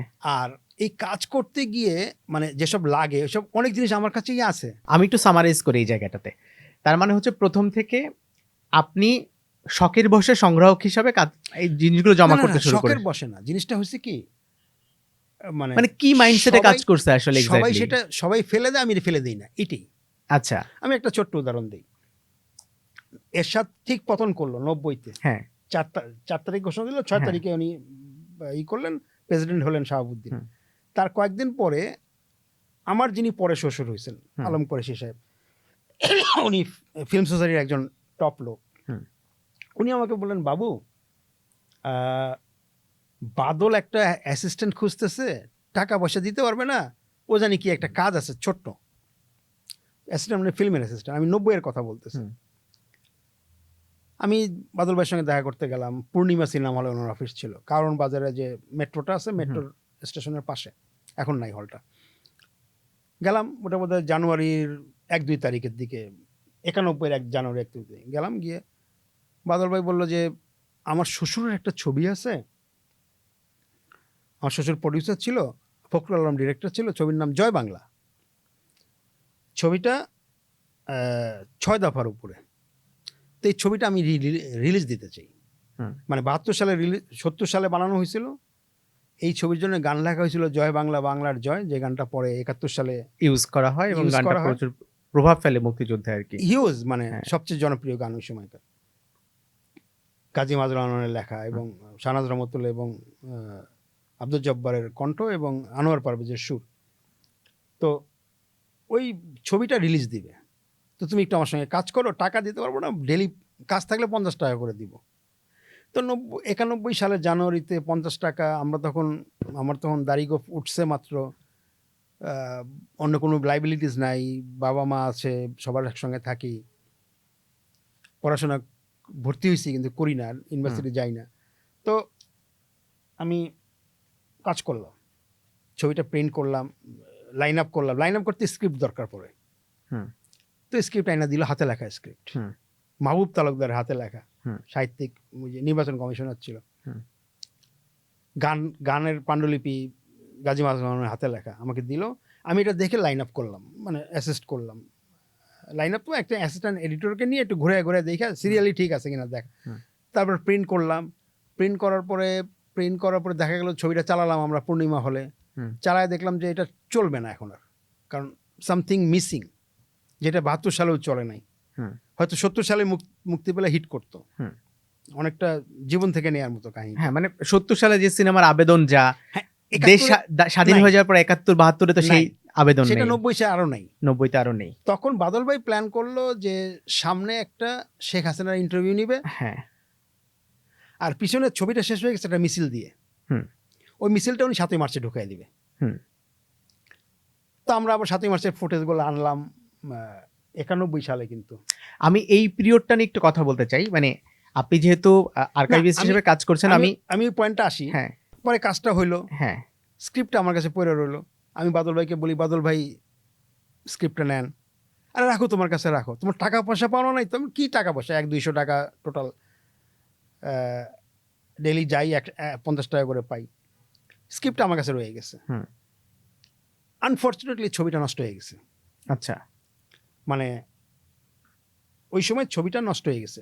প্রিন্ট, মানে নেগেটিভগুলো ভালো অবস্থা ছিল না, গলা গলা ছিল। ওই প্রিন্টটা করার পরে প্রিন্টটা অনেকবার চলছে। আমি বাদল ভাইকে বললাম, বাদল ভাই প্রিন্টটা ফালাই না রেখে আর্কাইভে দেন। বাদল ভাই বললো, আরে আর্কাইভ তো আমাদেরই প্রতিষ্ঠান, আমরাই তো বানাইছি, জানো না, দিব আমি দিব। এই করতে করতে উনি আর্কাইভে জমা দেয় নাই, প্রিন্টটা ওই পূর্ণিমা হলে থাকতে থাকতে নষ্ট হয়ে গেছে। এখন ওই ছবির একমাত্র কি, ছবিটার ভিতরে কি ছিল ডকুমেন্ট হলো এই পাণ্ডুলিপিটা, সেটা আপনার কাছে রয়ে গেছে। এটা আমার কাছে রয়ে গেছে। এটা কিন্তু এইভাবে বাই চান্স রয়ে গেছে। আমি বলতেছি, আমি কোনো জিনিস শখের বসে কালেক্ট করিনি, কিংবা বাই প্রফেশন কালেক্ট করিনি, বাই ইন্টেনশন কালেক্ট করিনি। আচ্ছা, এই পিরিয়ডটা নিয়ে একটু জানতে চাই আর কি, যেটা হচ্ছে যে ধরেন এই যে একটু আগে আমাদের যে আলাপ হচ্ছিল আর কি, যে 1971-এ যে স্বাধীন বাংলা বেতার কেন্দ্র আমাদেরকে প্রচন্ডভাবে নাড়া দিল, প্রচন্ডভাবে ইন্সপায়ার করলো, পুরো মুক্তিযুদ্ধকে ইন্সপায়ার করলো বা পুরো জনপদকে ইন্সপায়ার করলো। মানে মিডিয়া, এই যে 24-এর আন্দোলনে যে ইউটিউব কিংবা নিউজ চ্যানেল যেভাবে করেছে, স্বাধীন বাংলা বেতার কেন্দ্রের ভূমিকাটা তাই 71 সালে। তো স্বাধীন বাংলা বেতার কেন্দ্রে যে ডকুমেন্টস গুলো ছিল 1971 পরে, এগুলো কি হলো, কোথায় গেল এগুলা? আমি কাজ করেছি দেখে বলতেছি। জি, স্বাধীন বাংলা বেতার কেন্দ্র শুধু না, স্বাধীনতার অনেক ডকুমেন্ট, মানে ওই সময় ওনারা যা করেছে ওই রীতি ডকুমেন্ট। হ্যাঁ, যেমন একটা ফিল্ম ডিভিশন ছিল আব্দুল জব্বার খানের নেতৃত্বে।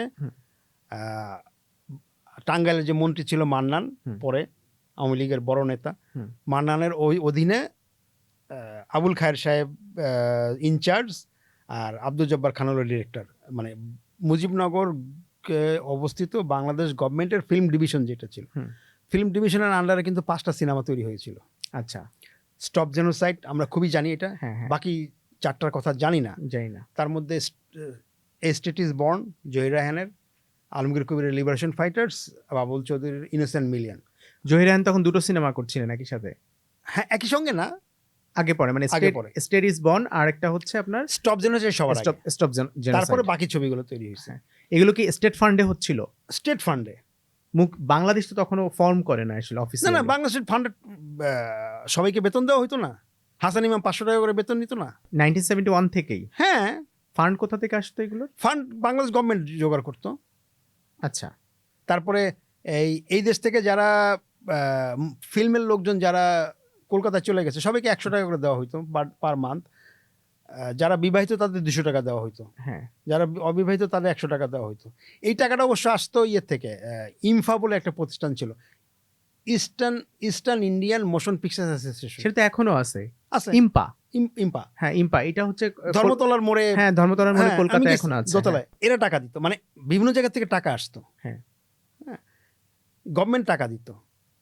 তো মানে ইমফা 20,000 টাকা দিয়েছে, 20,000 রুপি দিয়েছে স্টপ জেনোসাইড বানানোর জন্য। আচ্ছা, স্টপ জেনোসাইড বানানোর পরে হ্যাঁ। জহির রায়হানকে বাংলাদেশ গভর্নমেন্ট হ্যাঁ, 50,000 টাকা দিয়েছে। তৎকালীন সময়। হ্যাঁ, এবং এই বাকি ছবিগুলো বানানোর জন্য। ওকে ওকে। এবং টাকাটা হলো, মানে আমি পলিটিক্যাল ইটা বলতেছি, তথ্য মন্ত্রণালয়ের দায়িত্ব হলো মান্নান সাহেব, হ্যাঁ টাঙ্গাইলের মন্ত্রী, হ্যাঁ মানে তখন এমএলএ। হ্যাঁ। তার আন্ডারে আবুল খায়ের সাহেব, হুম। মানে আবুল খায়ের মানে তারেক মাসুদের দুলাভাই যে, হুম, বাদুর রহমানের শ্বশুর, হুম হুম হুম হুম, কিংবা খালিল আলম শাকিলের বাবা, কিংবা রুমা আপার বাবা, হ্যাঁ। উনার আন্ডারে হলো আব্দুল জব্বার খান, আব্দুল জব্বারের আন্ডারে হলো জহির রায়হান, আলমগীর কবির, বাবুল চৌধুরী, হাসান এই ইমাম, জেনারেশনটা। অরুণ রায়, সেম জেনারেশনই তারা, অরুণ রায়, সাধন রায়, আবু মুসা দেবু, এরা হলো ছবিগুলো বানাচ্ছে। তো এই ছবিগুলো যে ডকুমেন্ট, আমি খায়ের সাহেবের কাছে গেছি একবার অন্য একটা কাজে। খায়ের সাহেব বললে আমার কাছে একটা ফাইল আছে, তোমাকে দেখালো। আমি দেখি এই ছবির সব ডকুমেন্ট, মানে বাজেট, হাতে লেখা প্রপোজাল, স্ক্রিপ্ট, এই 5টা ছবির। আমি তো এটা নিয়ে আসা পড়ছি, আমার কাছে আছে। মানে স্টপ, ইভেন ওইটার মধ্যে আরেকটা জিনিস ছিল মজার, স্বাধীন বাংলাদেশ হওয়ার পরে ফিল্মের নীতিমালা কি হবে সেটা ওইটার মধ্যেই ছিল, 10 পাতার নীতিমালা, হাতে লেখা। ওইটা তো আমি ওখানে পেয়েছি, নিয়ে আসছি। আমি এটা অবশ্য প্রকাশ করেছি, এটা প্রকাশিত হয়েছে একটা ছোট পাতলা বই। হ্যাঁ, স্বাধীন বাংলা বেতার কেন্দ্রের এই ডকুমেন্টস কি হলো? সেটাই বলছি, তার মানে এই প্রত্যেকটা সেক্টরের ডকুমেন্টগুলো আছে, এখনো আছে? না না, ছিল। আচ্ছা আচ্ছা, এবং আনিসুজ্জামান, ডক্টর আনিসুজ্জামান এবং আর মল্লিক, আজিজুর রহমান মল্লিক, চিটাগং ইউনিভার্সিটির যে ভিসি ছিল, তাদের আন্ডারে শওকত ওসমানও ছিল। তারা বাংলাদেশ আর্কাইভস বলে একটা প্রতিষ্ঠান করেছিল। কত সালে এটা? 71 সালে। 71 সালে। সব ধরনের প্রতিষ্ঠান ছিল, শিক্ষকদের আলাদা প্রতিষ্ঠান ছিল, ফিল্মের লোকদের আলাদা প্রতিষ্ঠান ছিল। যুদ্ধ চলাকালে কিন্তু আমরা এগুলো জানি না, কিন্তু এগুলো প্রত্যেকটার মানে টোটাল একটা গভর্নমেন্টের যা যা প্রতিষ্ঠান থাকে সব প্রতিষ্ঠান এখানে তৈরি হয়েছিল। জি। তো স্বাধীন বাংলা বেতার কেন্দ্র ওইটা মান্নান সাহেবের আন্ডারে ছিল। এইটার যে ডকুমেন্টগুলো ছিল, ডকুমেন্ট বলতে কি 2 ধরনের ডকুমেন্ট। এটা রেকর্ড হইতো একটা বাসায়, ওখানেই ওনারা থাকতেন। এক রুমে মেয়েরা থাকতো, এক রুমে ছেলেরা থাকতো। ওই কেউ বাইরে থাকতো, তারা আসতো, রেকর্ড করতো, টেপে রেকর্ড হইতো, টেপটা পাঠাই দিত। টেপটা আকাশবাণীতে যাইতো, আকাশবাণী কিংবা টেপটা ওই বালিগঞ্জ সার্কুলার রোডের ওই যে স্বাধীন বাংলা বেতার কেন্দ্র থেকে, ওখান থেকে বাঁচত। তো জিনিস হলো টেপ, আর হলো কথিকা কিংবা এগুলো রেকর্ড করা হইতো। আরেকটা হলো এগুলোর কাগজ, স্ক্রিপ্ট। এবং স্ক্রিপ্ট হলো 2 ধরনের। একটা হলো সব ঘটনাগুলো, মানে এই পড়া হবে, এই লেখা হবে, গানের পাণ্ডুলিপি, কথিকার পাণ্ডুলিপি, ভাষণের পাণ্ডুলিপি, এইটা। আর হলো অনুষ্ঠান সূচি, কোরআন তেলাওয়াত, বজ্রকণ্ঠ, বঙ্গবন্ধুর ভাষণ, এম আর আখতার মুকুলের চরমপত্র, রাজু আহমেদের জল্লাদের দরবার, আব্দুল্লাহ মামুনের, এরকম মানে স্ক্রিপ্ট হলো স্ক্রিপ্ট এবং অনুষ্ঠান সূচি, হুম। কবে কখন কয়টার সময় কি হইব, কয় মিনিট। হুম। উর্দু স্ক্রিপ্টও ছিল, কবি একজন উর্দু কবি ছিল জাহিদ সিদ্দিকী, সে উর্দু পড়তো, ইংরেজি পড়তো আলমগীর কবির, হ্যাঁ, রবীন্দ্র মজুমদার। আর একটা হলো টেপ, এগুলোর টেপ। এই দুই ধরনের ডকুমেন্ট ছিল। কিছু ডকুমেন্ট আকাশবাণীতে ছিল, যেমন আকাশবাণীর যেমন দেবদুলাল বন্দ্যোপাধ্যায়, হুম। আকাশবাণী থেকে দেবদুলাল বন্দ্যোপাধ্যায় বলছি, জি। আমরা পড়ছি সংবাদ পরিক্রম, হ্যাঁ। আজকে ঢাকায় পাকিস্তানি এতজন সোলজার, এই ধরনের এটা।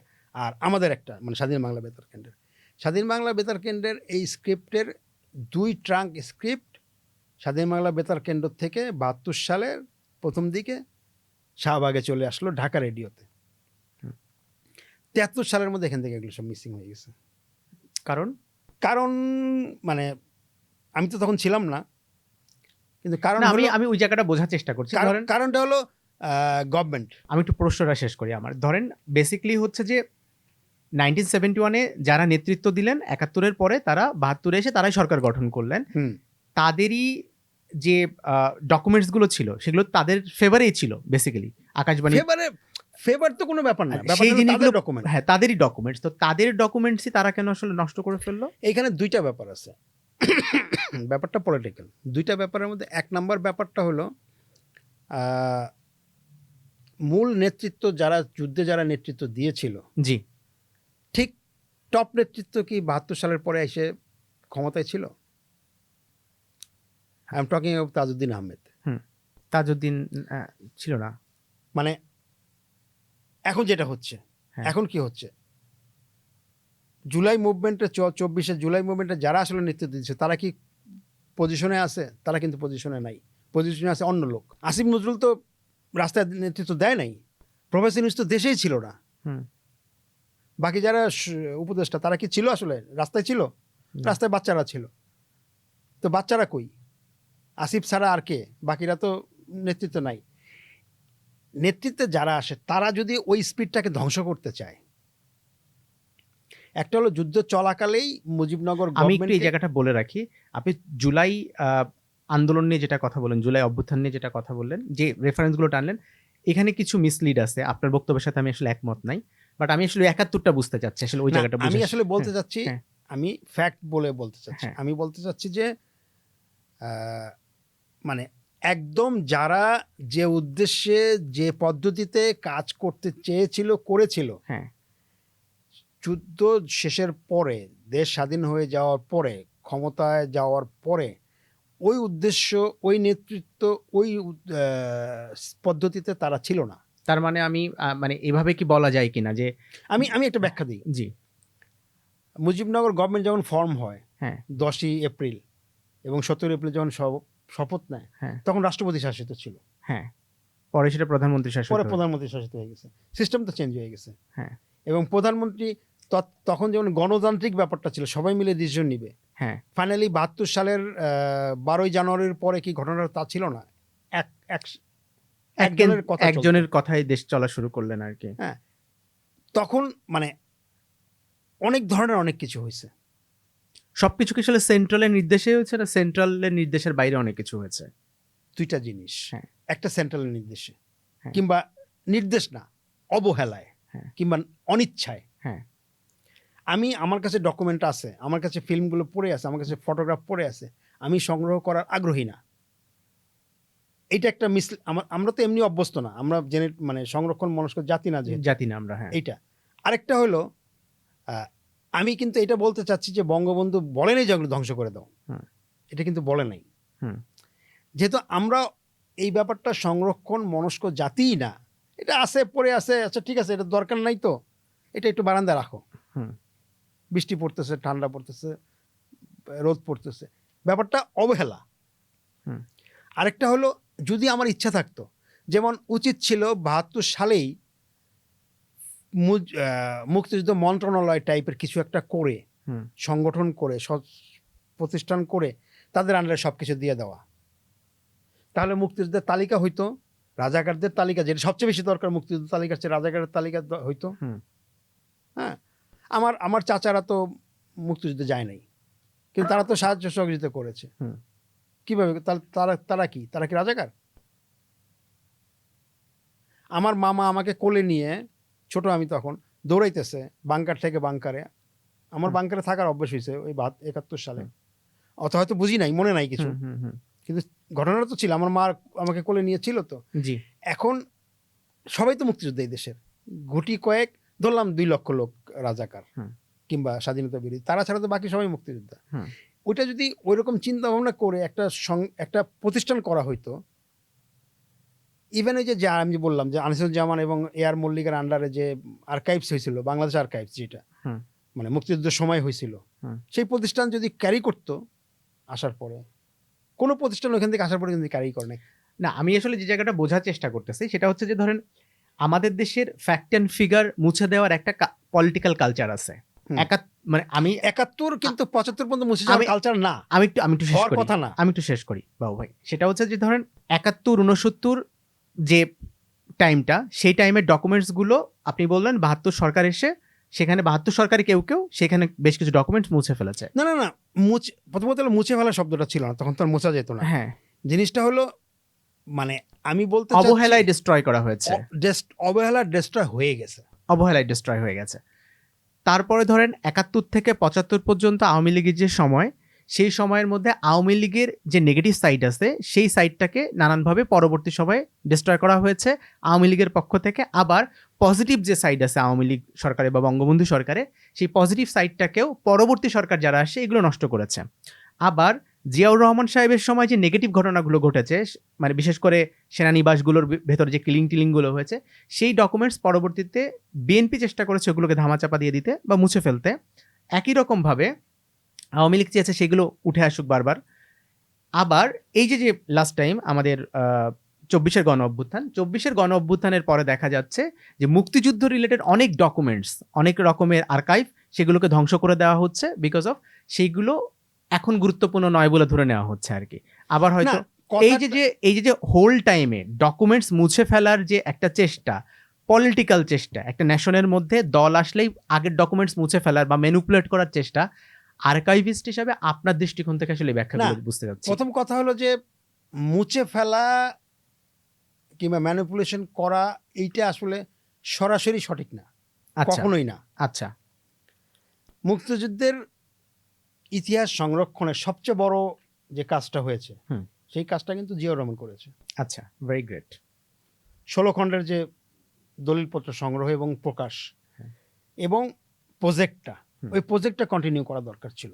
জি, এর সাথে সে প্রজেক্টটা বন্ধ করে দিয়েছে বইগুলো প্রকাশ হয়ে যাওয়ার পরে, কিন্তু প্রজেক্টটা কন্টিনিউ করা দরকার ছিল। জি, মাসে কত হতো? 10 কোটি টাকা লাগতো ধরলাম, সবচেয়ে বেশি হইলো। জি, কিন্তু এই প্রজেক্টটা কন্টিনিউ করা দরকার ছিল। জি, আমি বলতে চাচ্ছি, আমরা যেহেতু সংরক্ষণ মনস্ক জাতি না, আমরা এইসব দলিল যে কাজে লাগতে পারে এই চিন্তাটা আমরা করি নাই। যেমন বেলাল মোহাম্মদ বলতেছে যে জিয়াউর রহমান যেমন 27শে মার্চে যে ভাষণটা দিয়েছে, ঘোষণার পত্র পাঠ বলি আর ঘোষণা দেওয়া বলি, যেটাই বলি, যেভাবে বলুক, জিয়াউর রহমান 27শে মার্চ নিউজ কণ্ঠে কিছু বলেছিল, সেটা কাগজে লেখা হয়েছিল। সেটাতে অন বিহাফ অফ বলা হয়নি। প্রথম I major Zia, chief of provincial Bangladesh government টাইপের কিছু একটা বলছে। তখন যাকে তাকে প্রেশার দেওয়া হয়েছে, রাজনীতিবিদরা বলছে তোমার তো এটা ঘোষণা করার দায়িত্ব না, তোমার কাজ না, এটা তো বঙ্গবন্ধু করবে। তখন সে আবার পরে চেঞ্জ করে অন বিহাফ অফ বঙ্গবন্ধু। আমরা এটাও শুনেছি। হ্যাঁ, এই যে দুইটা রেকর্ড আছে তো, আমরা কেউ প্রকাশ করি না। আচ্ছা, আমি একটা রেকর্ড জানি, মানে রেকর্ড আসলে দুইটাই আছে।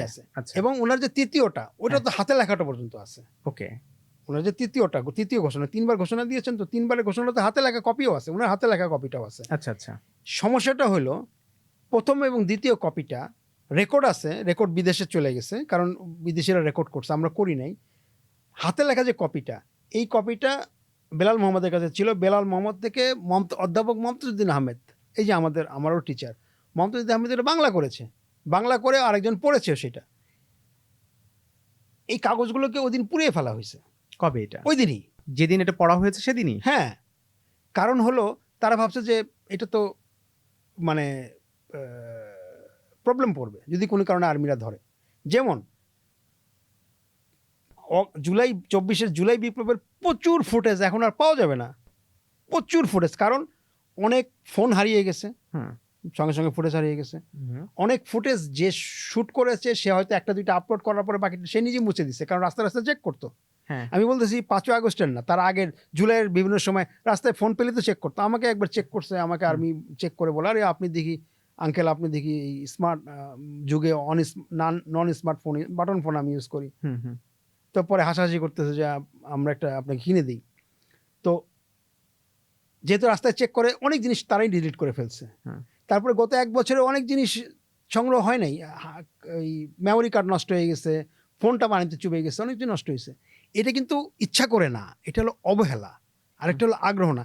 আমি প্রতিটা ছবি তুলি, বাসায় গিয়ে রাত্রে হার্ড ড্রাইভে নেই, 3-4টা কপি করি, আমি করি প্রতিদিন করি, কিন্তু সবাই তো সেটা করে না। হুম। যার ফলে হয় কি, আমার কাছে আছে, ইউটিউবে দিছি, ইউটিউবে তো আছে, ইউটিউবে তো ডিলিট করে ফেলতে পারে। হুম। মানে আমরা সিস্টেমটা জানি না দেখে আমাদের এই জিনিসটা সংগ্রহ হয়নি, এটা হলো মূল না, কথা। না, না। আমি আসলে যে জায়গাটা আসলে বোঝার চেষ্টা করছি, সেটা হচ্ছে পলিটিক্যালি না, ডকুমেন্টস এই মুছে ফেলার আমি একটা কালচার তো আছে না, এদেশে। না, না, পলিটিক্যালি কোনো ডকুমেন্ট মোছা হয়নি, কোনো পিরিয়ডেই হয়নি। কোনো পিরিয়ডই হয়নি। Are you sure? শিওর। না হলে পুরনো জিনিস পাওয়া যেত কিভাবে? আমার প্রশ্ন এটা। যেটা করা হইছে, হ্যাঁ, ওগুলোকে একপাশে রেখে দেওয়া হয়েছে। যেমন ফিল্ম আর্কাইভে গেলে কি দেখি এখন? হুম, ফিল্ম আর্কাইভে গেলে জুলাই বিপ্লবের আগে কি দেখি? হুম, সব বঙ্গবন্ধু জিনিস স্ক্যান হচ্ছে, পরিষ্কার করতেছে, মানে গোডাউনে ভর্তি বঙ্গবন্ধুর ফুটেজ সব হুম। Film archive. জুলাই বিপ্লবের কি হয়েছে?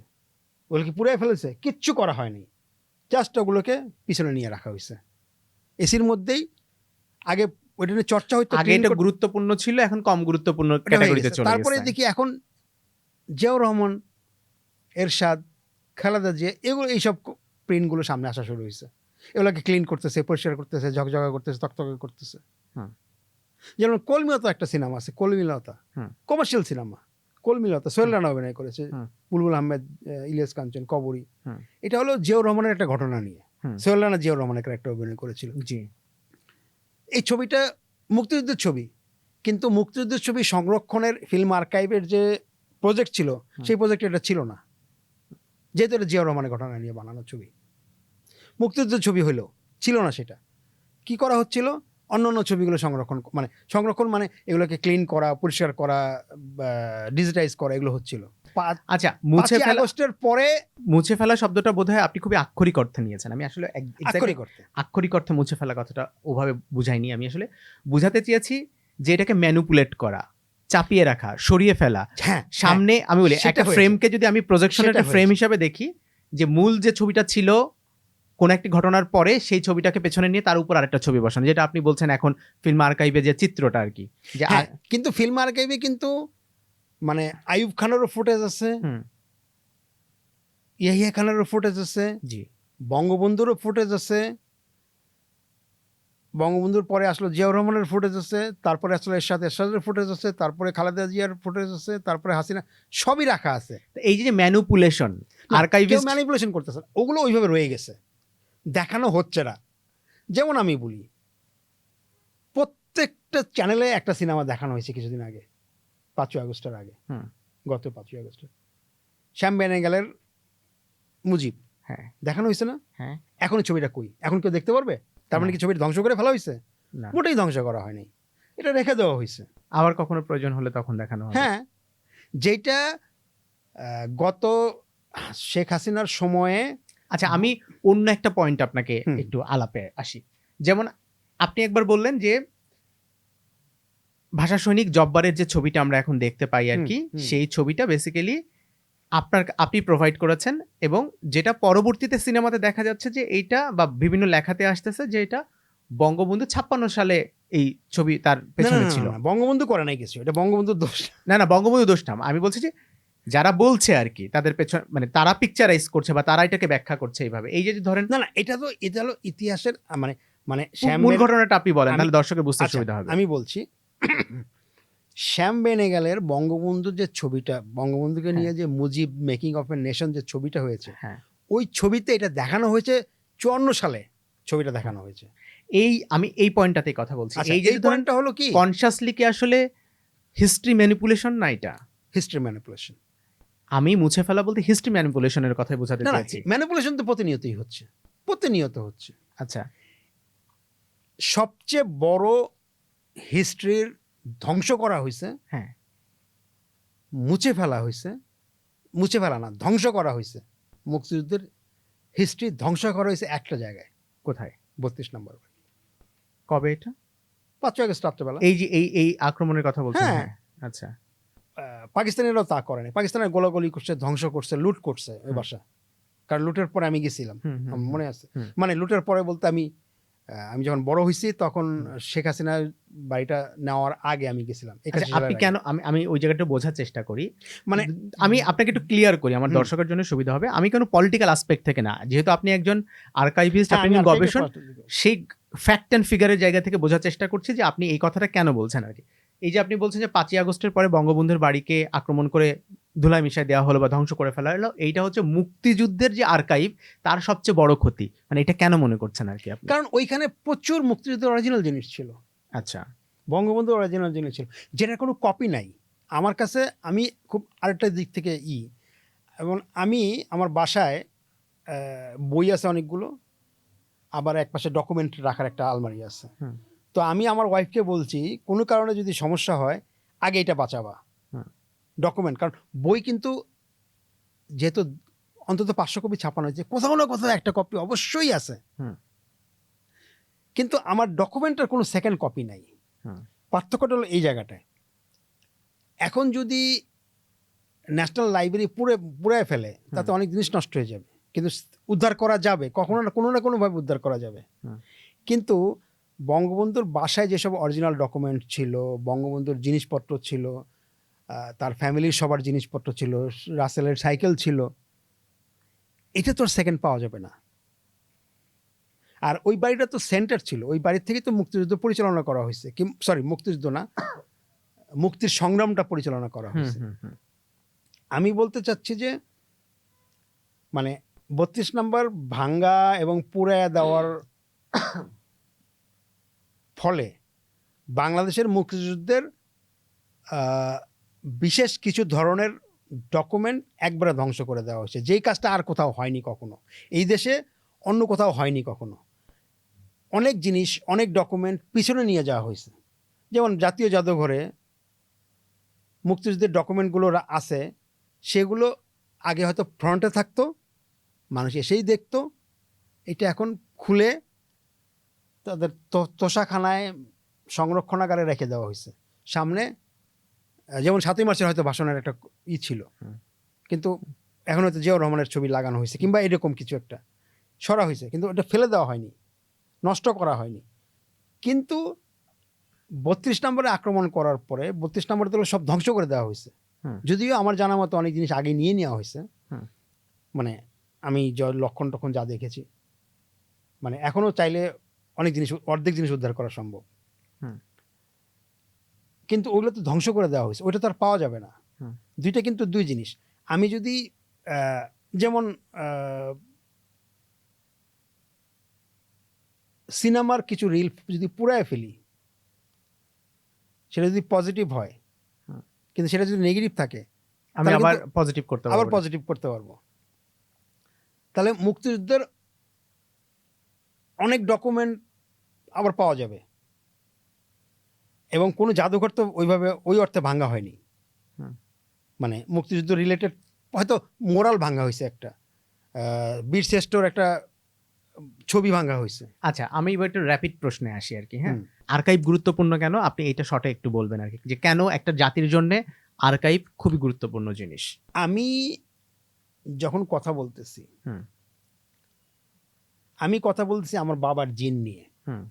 আমার বাবা আমার দাদার জিন নিয়ে আসছে, এবং আমি যখন কথা বলতেছি, আমার মধ্যে মুহাম্মদ আছে, জেসাস ক্রাইস্ট আছে, গৌতম বুদ্ধ আছে, কনফুসিয়াস আছে, শেক্সপিয়ার আছে, রবীন্দ্রনাথ আছে, নজরুল আছে, এবং আমার জন্মের আগের সমস্ত জ্ঞান গরিমার সব কিছু আমার মধ্যে আছে। আমি এটা নিয়ে জন্মাচ্ছি, আমার পরের প্রজন্ম আমাকে সহ নিয়ে জন্মাচ্ছে, এখনকার প্রজন্ম ফাস্ট কেন? ওই কারণে তারা অনেক কিছু নিয়ে জন্মাচ্ছে।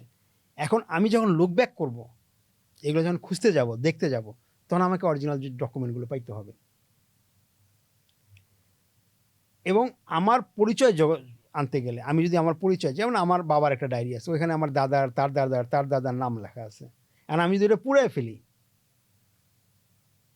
কিংবা আমি ছবিটা যদি পুরাই ফেলি, আমার দাদার ছবি আমি তুলি নেই কখনো, নানার ছবি তুলেছি, দাদার ছবি তুলিনি, কিন্তু দাদার ছবি আমি এটা জোগাড় করেছি। জোগাড় করে আমি জানি ছবিটা থাকবে না, আমি কপি করে, ক্যামেরা দিয়ে কপি করে রেখে দিয়েছি, সেদিন পেলাম এটা। তার মানে আর্কাইভ দরকার হলো আমার পরিচয়টাকে প্রতিষ্ঠিত করার জন্য। তাহলে ধরেন এই যে আর্কাইভকে ম্যানিপুলেশন করা, তথ্য বা হিস্ট্রিকে ম্যানিপুলেশন করা, পলিটিক্যালি বা নন পলিটিক্যালি ম্যানিপুলেশন করার যে ব্যাপারগুলো ঘটে, এইগুলোকে খুব কঠোর হাতে আসলে জনগণকেই তার হিস্ট্রিকে রক্ষা করা উচিত। অবশ্যই এই কাজটা আসলে কারা করবে? মানে না, হিস্টোরিয়ান যারা তারা করবে, historian নাকি করবে না। টিচাররা করবে, নাকি সাধারণ জনগণ করবে, কারা করবে? প্রথম কথা হলো কি, প্রথম কথা হলো যে এগুলোকে অবিকৃত রাখতে হবে, ম্যানিপুলেশন করুক আর না করুক। যেমন আজকে এসে ৭১ সালের অনেক ইতিহাসকে আমরা ঘুরাইয়া দিচ্ছি। আরে উনি তো চায় নাই, উনি তো ব্যাগ গুছায় নিয়ে বসা ছিল অ্যারেস্ট করার জন্য, বঙ্গবন্ধুর কথা এটা বলা হচ্ছে। এটা সত্য না মিথ্যা সেটা আলাদা জিনিস, এটা বলা হচ্ছে তো। কিন্তু মনে রাখতে হবে, আমি যদি অরিজিনাল কাগজপত্রগুলো, ডকুমেন্টগুলো, ঘটনাগুলো, ফ্যাক্টগুলো রাখতাম, তাহলে এগুলোকে ক্রস চেক করতে পারতাম। তাহলে আজকে না হোক ১০০০ বছর পরে চেক করতে পারতাম। লর্ড ক্লাইভ তো আত্মজীবনীতে বলে গেছে যে ওদের ৩,০০০ সৈন্য ছিল, আমার ৩০০ সৈন্য ছিল, মানে সংখ্যাটা হয়তো এদিকে সেদিক হতে পারে, এটা তো বলে গেছে। তো লর্ড ক্লাইভের আত্মজীবনীতে আছে, ওই ডকুমেন্টগুলো তো আছে, চুক্তি হয়েছে মীর জাফরের সঙ্গে, মিলনের সঙ্গে, এই চুক্তি তো লর্ড ক্লাইভের চুক্তিগুলো তো ব্রিটিশ মিউজিয়ামে আছে। তার মানে আমরা ঘটনা, আমাদের পূর্বের ঘটনা জানতে গেলে আমাকে ওই জায়গায় যাইতে হবে। ওকে। আরেকটা জিনিস হলো, যেমন আমরা এখন ভুলে যাই, যেমন আমি ফিল্মের একটা কথা বলি, রাজ্জাকের মধুমিলন আগে মুক্তি পেয়েছে না ময়নামতি আগে মুক্তি পেয়েছে? আমি জানি না। না না, যদি এই কোশ্চেনটা আসে, এটা উত্তরটা দিবে কি? ওই আমলের পত্রিকা। জি। তাহলে ওই আমলের পত্রিকাটা আমার থাকতে হবে। ওটা তো আর্কাইভ। আর্কাইভ মানে তো এটা। হ্যাঁ, মানে আমি আসলে ওই জায়গাটাই আসলে ধরার চেষ্টা করছিলাম, বোঝার চেষ্টা করছিলাম। যেমন ধরেন আমার পরিচয়কে প্রকাশ করতে গেলেই আর্কাইভ লাগবে। আর্কাইভ লাগবে। দুইটা বাংলাদেশের সবচেয়ে বড় দুইটা রাজনৈতিক দলের বড় একটা কনফ্লিক্টের জায়গা, স্বাধীনতার ঘোষণা কে দিয়েছেন? ৭ই মার্চের ভাষণকে স্বাধীনতার ঘোষণা হিসাবে ধরা হবে, নাকি বঙ্গবন্ধু ৩২ নম্বরের বাড়িতে বসে যিনি যে ট্রান্সমিটারে যে ভাষণটা দিয়েছিলেন সেটাকে স্বাধীনতার ঘোষণা বলা হবে, নাকি জিয়াউর রহমান সাহেব যে ভাষণটা দিয়েছিলেন সেটাকে স্বাধীনতার ভাষণ বলা হবে? এখানে আজকে আমি জানলাম, যেটা আগে জানতাম না, যে জিয়াউর রহমান সাহেব বেসিক্যালি পরপর ৩বার ভাষণ দিয়েছিলেন। প্রথম ভাষণে যেখানে তিনি বঙ্গবন্ধুর নাম উল্লেখ করেননি, পরে তিনি রাজনৈতিক প্রেসারে পড়ে বঙ্গবন্ধুর নাম উল্লেখ করেছেন, এবং পরবর্তীতে আবার লিখিত ভার্সনে এবার বাংলায় সেটা করা হয়েছিল। না, তারপরে আরেকটা ঘোষণা দিয়েছিলেন, আরেকটা তিনটা ঘোষণা দিয়েছিলেন। তাহলে মূল কথা হচ্ছে যে এই যে ধরেন পলিটিক্যালি ফায়দা নেওয়ার জন্য কেউ না কেউ, কোনো না কোনো দল এই ডকুমেন্টগুলোকে আসলে ধ্বংস করেছে, যার কারণে ধরেন আজকে হিসাব মেলানোই দুষ্কর যে কোনটার পর কোনটা এসেছিল বা কি এসেছিল। অ্যাকচুয়ালি এগুলো কিন্তু সবই রেকর্ডেড আছে। আচ্ছা, তাহলে ম্যানিপুলেশনটা হয় কোন পয়েন্ট থেকে? ম্যানিপুলেশন হলো প্রথম হয় ম্যানিপুলেশন কারা করে? কিছু অজ্ঞ লোকেরা করে। আসলে অজ্ঞ লোকেরা না দুষ্ট লোকেরা? দুইটাই। আচ্ছা, দুই ধরনের লোকের। আমি একটু বলি। 1974 সালে জুলাইতে, যথাসম্ভব 74 না 73 জুলাইতে রিলিজ পাওয়া একটা cinema, 9th Month true freedom. S Sukhdev হলো এটার ডিরেক্টর, সুখদেব সিং সান্ধু, খুবই বড় film maker, documentary film maker.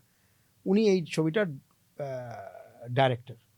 ছবিটা কালার, ছবিটা শুরু হয়েছে, শুটিং শেষ হয়ে গেছে 71 সালেই, ছবিটা রিলিজ হয়েছে 73 সালে। ইন্ডিয়ান ছবি, কিন্তু জি জি ইন্ডিয়ান ছবি। সেই ছবিতে বলা হচ্ছে 25শে মার্চ ক্র্যাকডাউন হয়েছে, একটা গিমিক দেখানো হয়েছে, ফিল্মিক, যেখানে 25শে মার্চ তো শ্যুট করা হয়নি, কেউ শ্যুট করে না, ডেফিনেটলি ওইটার একটা গিমিকের মতো তৈরি করে, তারপরে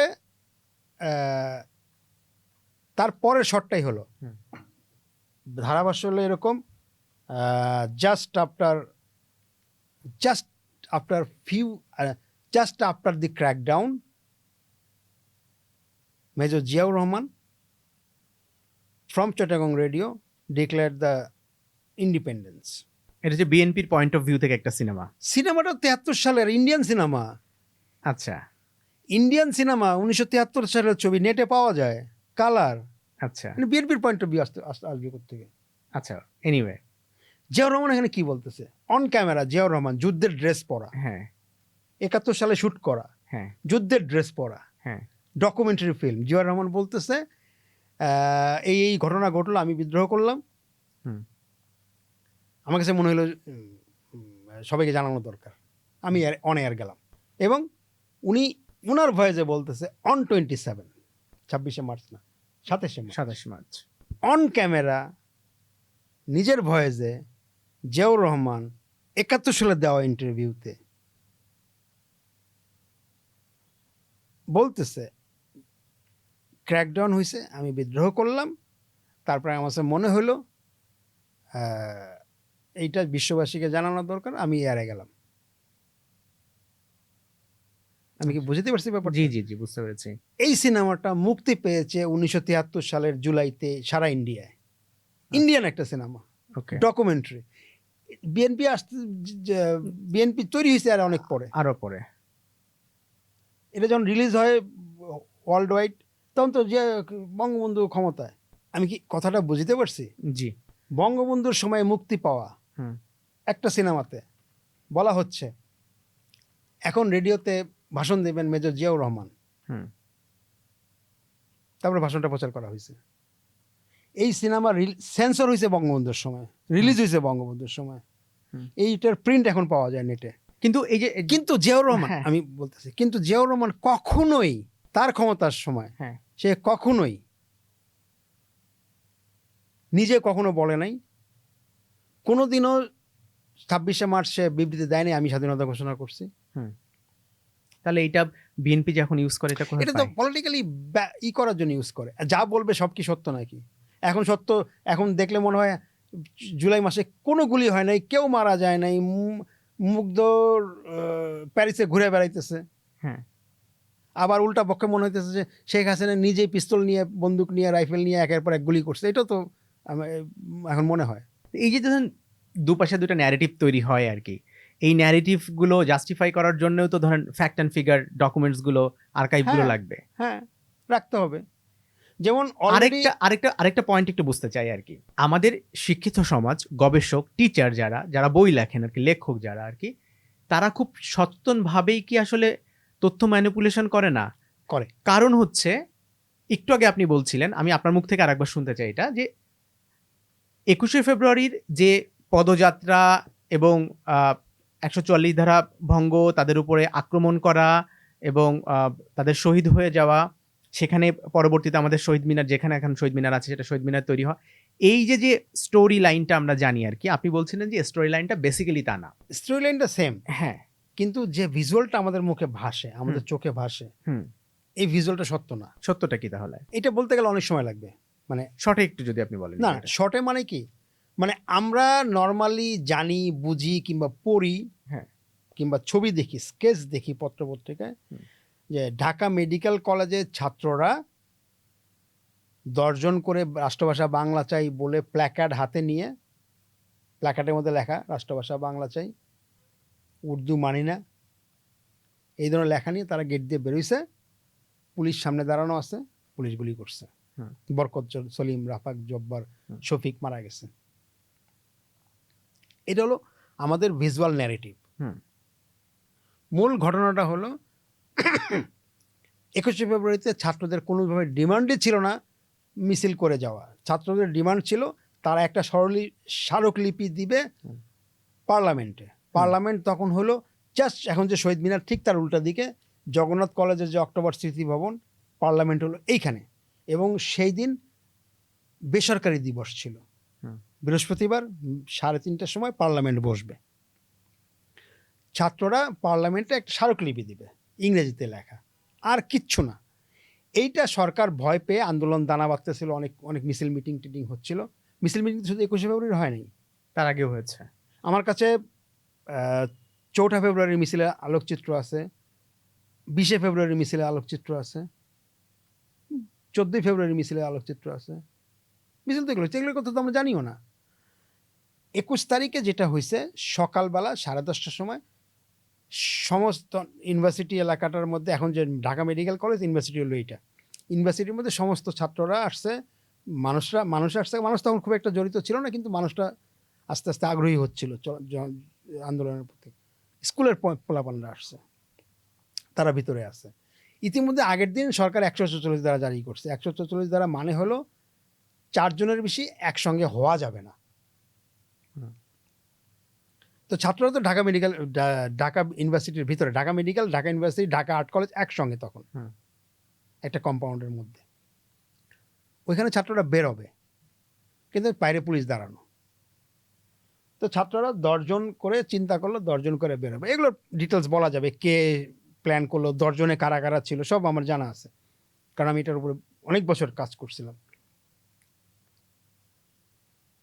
10 জন বেরোইলো। ঘটনা যেটা ঘটছে 10:30টার সময় প্রথম 10 জন বেরোইল। এই 10 জনের নেতৃত্ব দিল বিচারপতি হাবিবুর রহমান শেলী, তত্ত্বাবধায়ক সরকারের প্রধান হয়েছিলেন, আর আজমল হক বলে একজন ডাক্তার। এই 2 জন বেরোইলো, এই 2 জন এবং সঙ্গে আরো 8 জন, যার মধ্যে জহির রায়হানও ছিল। জি 10 জন বেরোইলো, জাস্ট পুলিশ ভ্যান তাদেরকে ধরলো, পুলিশ ভ্যানে উঠায় নিয়ে তেজগাঁ ছেড়ে দিল। আচ্ছা, তাহলে গুলিটা কখন হলো? ঘটনা শেষ 10:30টায়। হ্যাঁ, এই 10 জনের পরে সেকেন্ড আরেকটা 10 জনের মিছিল বেরোইলো, হ্যাঁ, ওই গেট দিয়ে। মানে কাজ কি, 144 ধারা ভঙ্গ, 5 জনের বেশি আমরা একসঙ্গে যাব, পুলিশকে দেখাই দিব, এটাই তো কাজ। হ্যাঁ, 10 জন বেরোইলো, আরো পুলিশ ধরলো, ট্রাকে উঠাইলো, গাড়িতে উঠাইলো, তেজগাঁ নিয়ে ছেড়ে দিল। তৃতীয় আরেকজন 10 জনের একটা দল বেরোইলো ওই গেট দিয়ে। আর জায়গায় তো ওয়াল, একটাই গেট, মানে কলা ভবনের গেট, যেটা এখন যেটা ইমার্জেন্সির গেট, ইমার্জেন্সির পাশে ওটা লাগানো, গেটটা বন্ধ কিন্তু। আবার বেরোইলো চানখারপুলের মোড়টায়, আবার বেরোইলো, ওই 10 জনকে ধরলো, ধরে নিয়ে তেজগাঁ ছেড়ে দিল। তেজগাঁ তখন রিমোট জঙ্গল। এরপরে মেয়েদের 10 জনের দল বেরোলো, মেয়েদের চতুর্থবারে। সুফিয়া আহমেদ, ব্যারিস্টার ইস্তেক আহমেদের ওয়াইফ, রওশনারা বাচ্চু, হালিমা খাতুন, শাফিয়া আক্তার, এই টাইপের এরকম 10 জনের 10টা মেয়ের একটা দল বেরোইলো। তখন পুলিশ কিন্তু মেয়েদেরকে গায়ে হাত দিত না, টাচই করতো না, এবং পুলিশ কিন্তু তখন ভার্সিটির ওয়ালের ভিতরে ঢুকতো না, ভদ্র পুলিশ ছিল। তো বেরোইলো, মেয়েদেরকে ছেড়ে দিল। একজন আটকে দিয়ে গেল মেয়েদেরকে, সিটি এসপির নাম হলো কোরাইশি, সে বললো যে সর্দ, তাকে ছেড়ে দিল। পুলিশের 2-1 নেতৃত্ব ছাড়া বাকি সবাই কিন্তু বাঙালি পুলিশ। যে পুলিশটা গুলি করছে তারা কিন্তু বাঙালি পুলিশ। ছেড়ে দিল মেয়েদেরকে ছেড়ে দিল। মেয়েরা মেডিকেল গেট দিয়ে বেরোয়, এখন যে ঢাকা মেডিকেলের মাঠ, ঢাকা ইউনিভার্সিটির মাঠ এবং মেডিকেলের সামনে রাস্তাটা হেসে শহীদ মিনার পর্যন্ত এসে তারা তাদের উদ্দেশ্য পার্লামেন্টে যাবে। পার্লামেন্ট তো জগন্নাথ হল, তখন পার্লামেন্ট জগন্নাথ হলে এখানে যাবে। ওইখানে যখন গেল তখন অলরেডি পার্লামেন্ট তো 3:30টায়, কিন্তু পার্লামেন্টের লোকজন তো আসে, এমনি আসা শুরু করলো। একজন মন্ত্রীর একটা গাড়ি আসতেছিল চানখারপুল দিক থেকে, ওই যে চানখারপুল না, ফজলে রাব্বি হল যে এখন আছে সেখান দিয়ে ঢুকতেছিল। একটা টোকাই এসে ওর গাড়ির চাকা পাম্প ছেড়ে দিছে। তখন মেয়েদেরকে না ধরে মেয়েদের পাশে ওই টোকাইটাকে পুলিশ প্রথম পিটাইলো, এই ছাড়ছিস কেন। মেয়েরা তখন ওই টোকাইটাকে বাধা দিতে গেল, তখন লাঠিচার্জ শুরু হইল।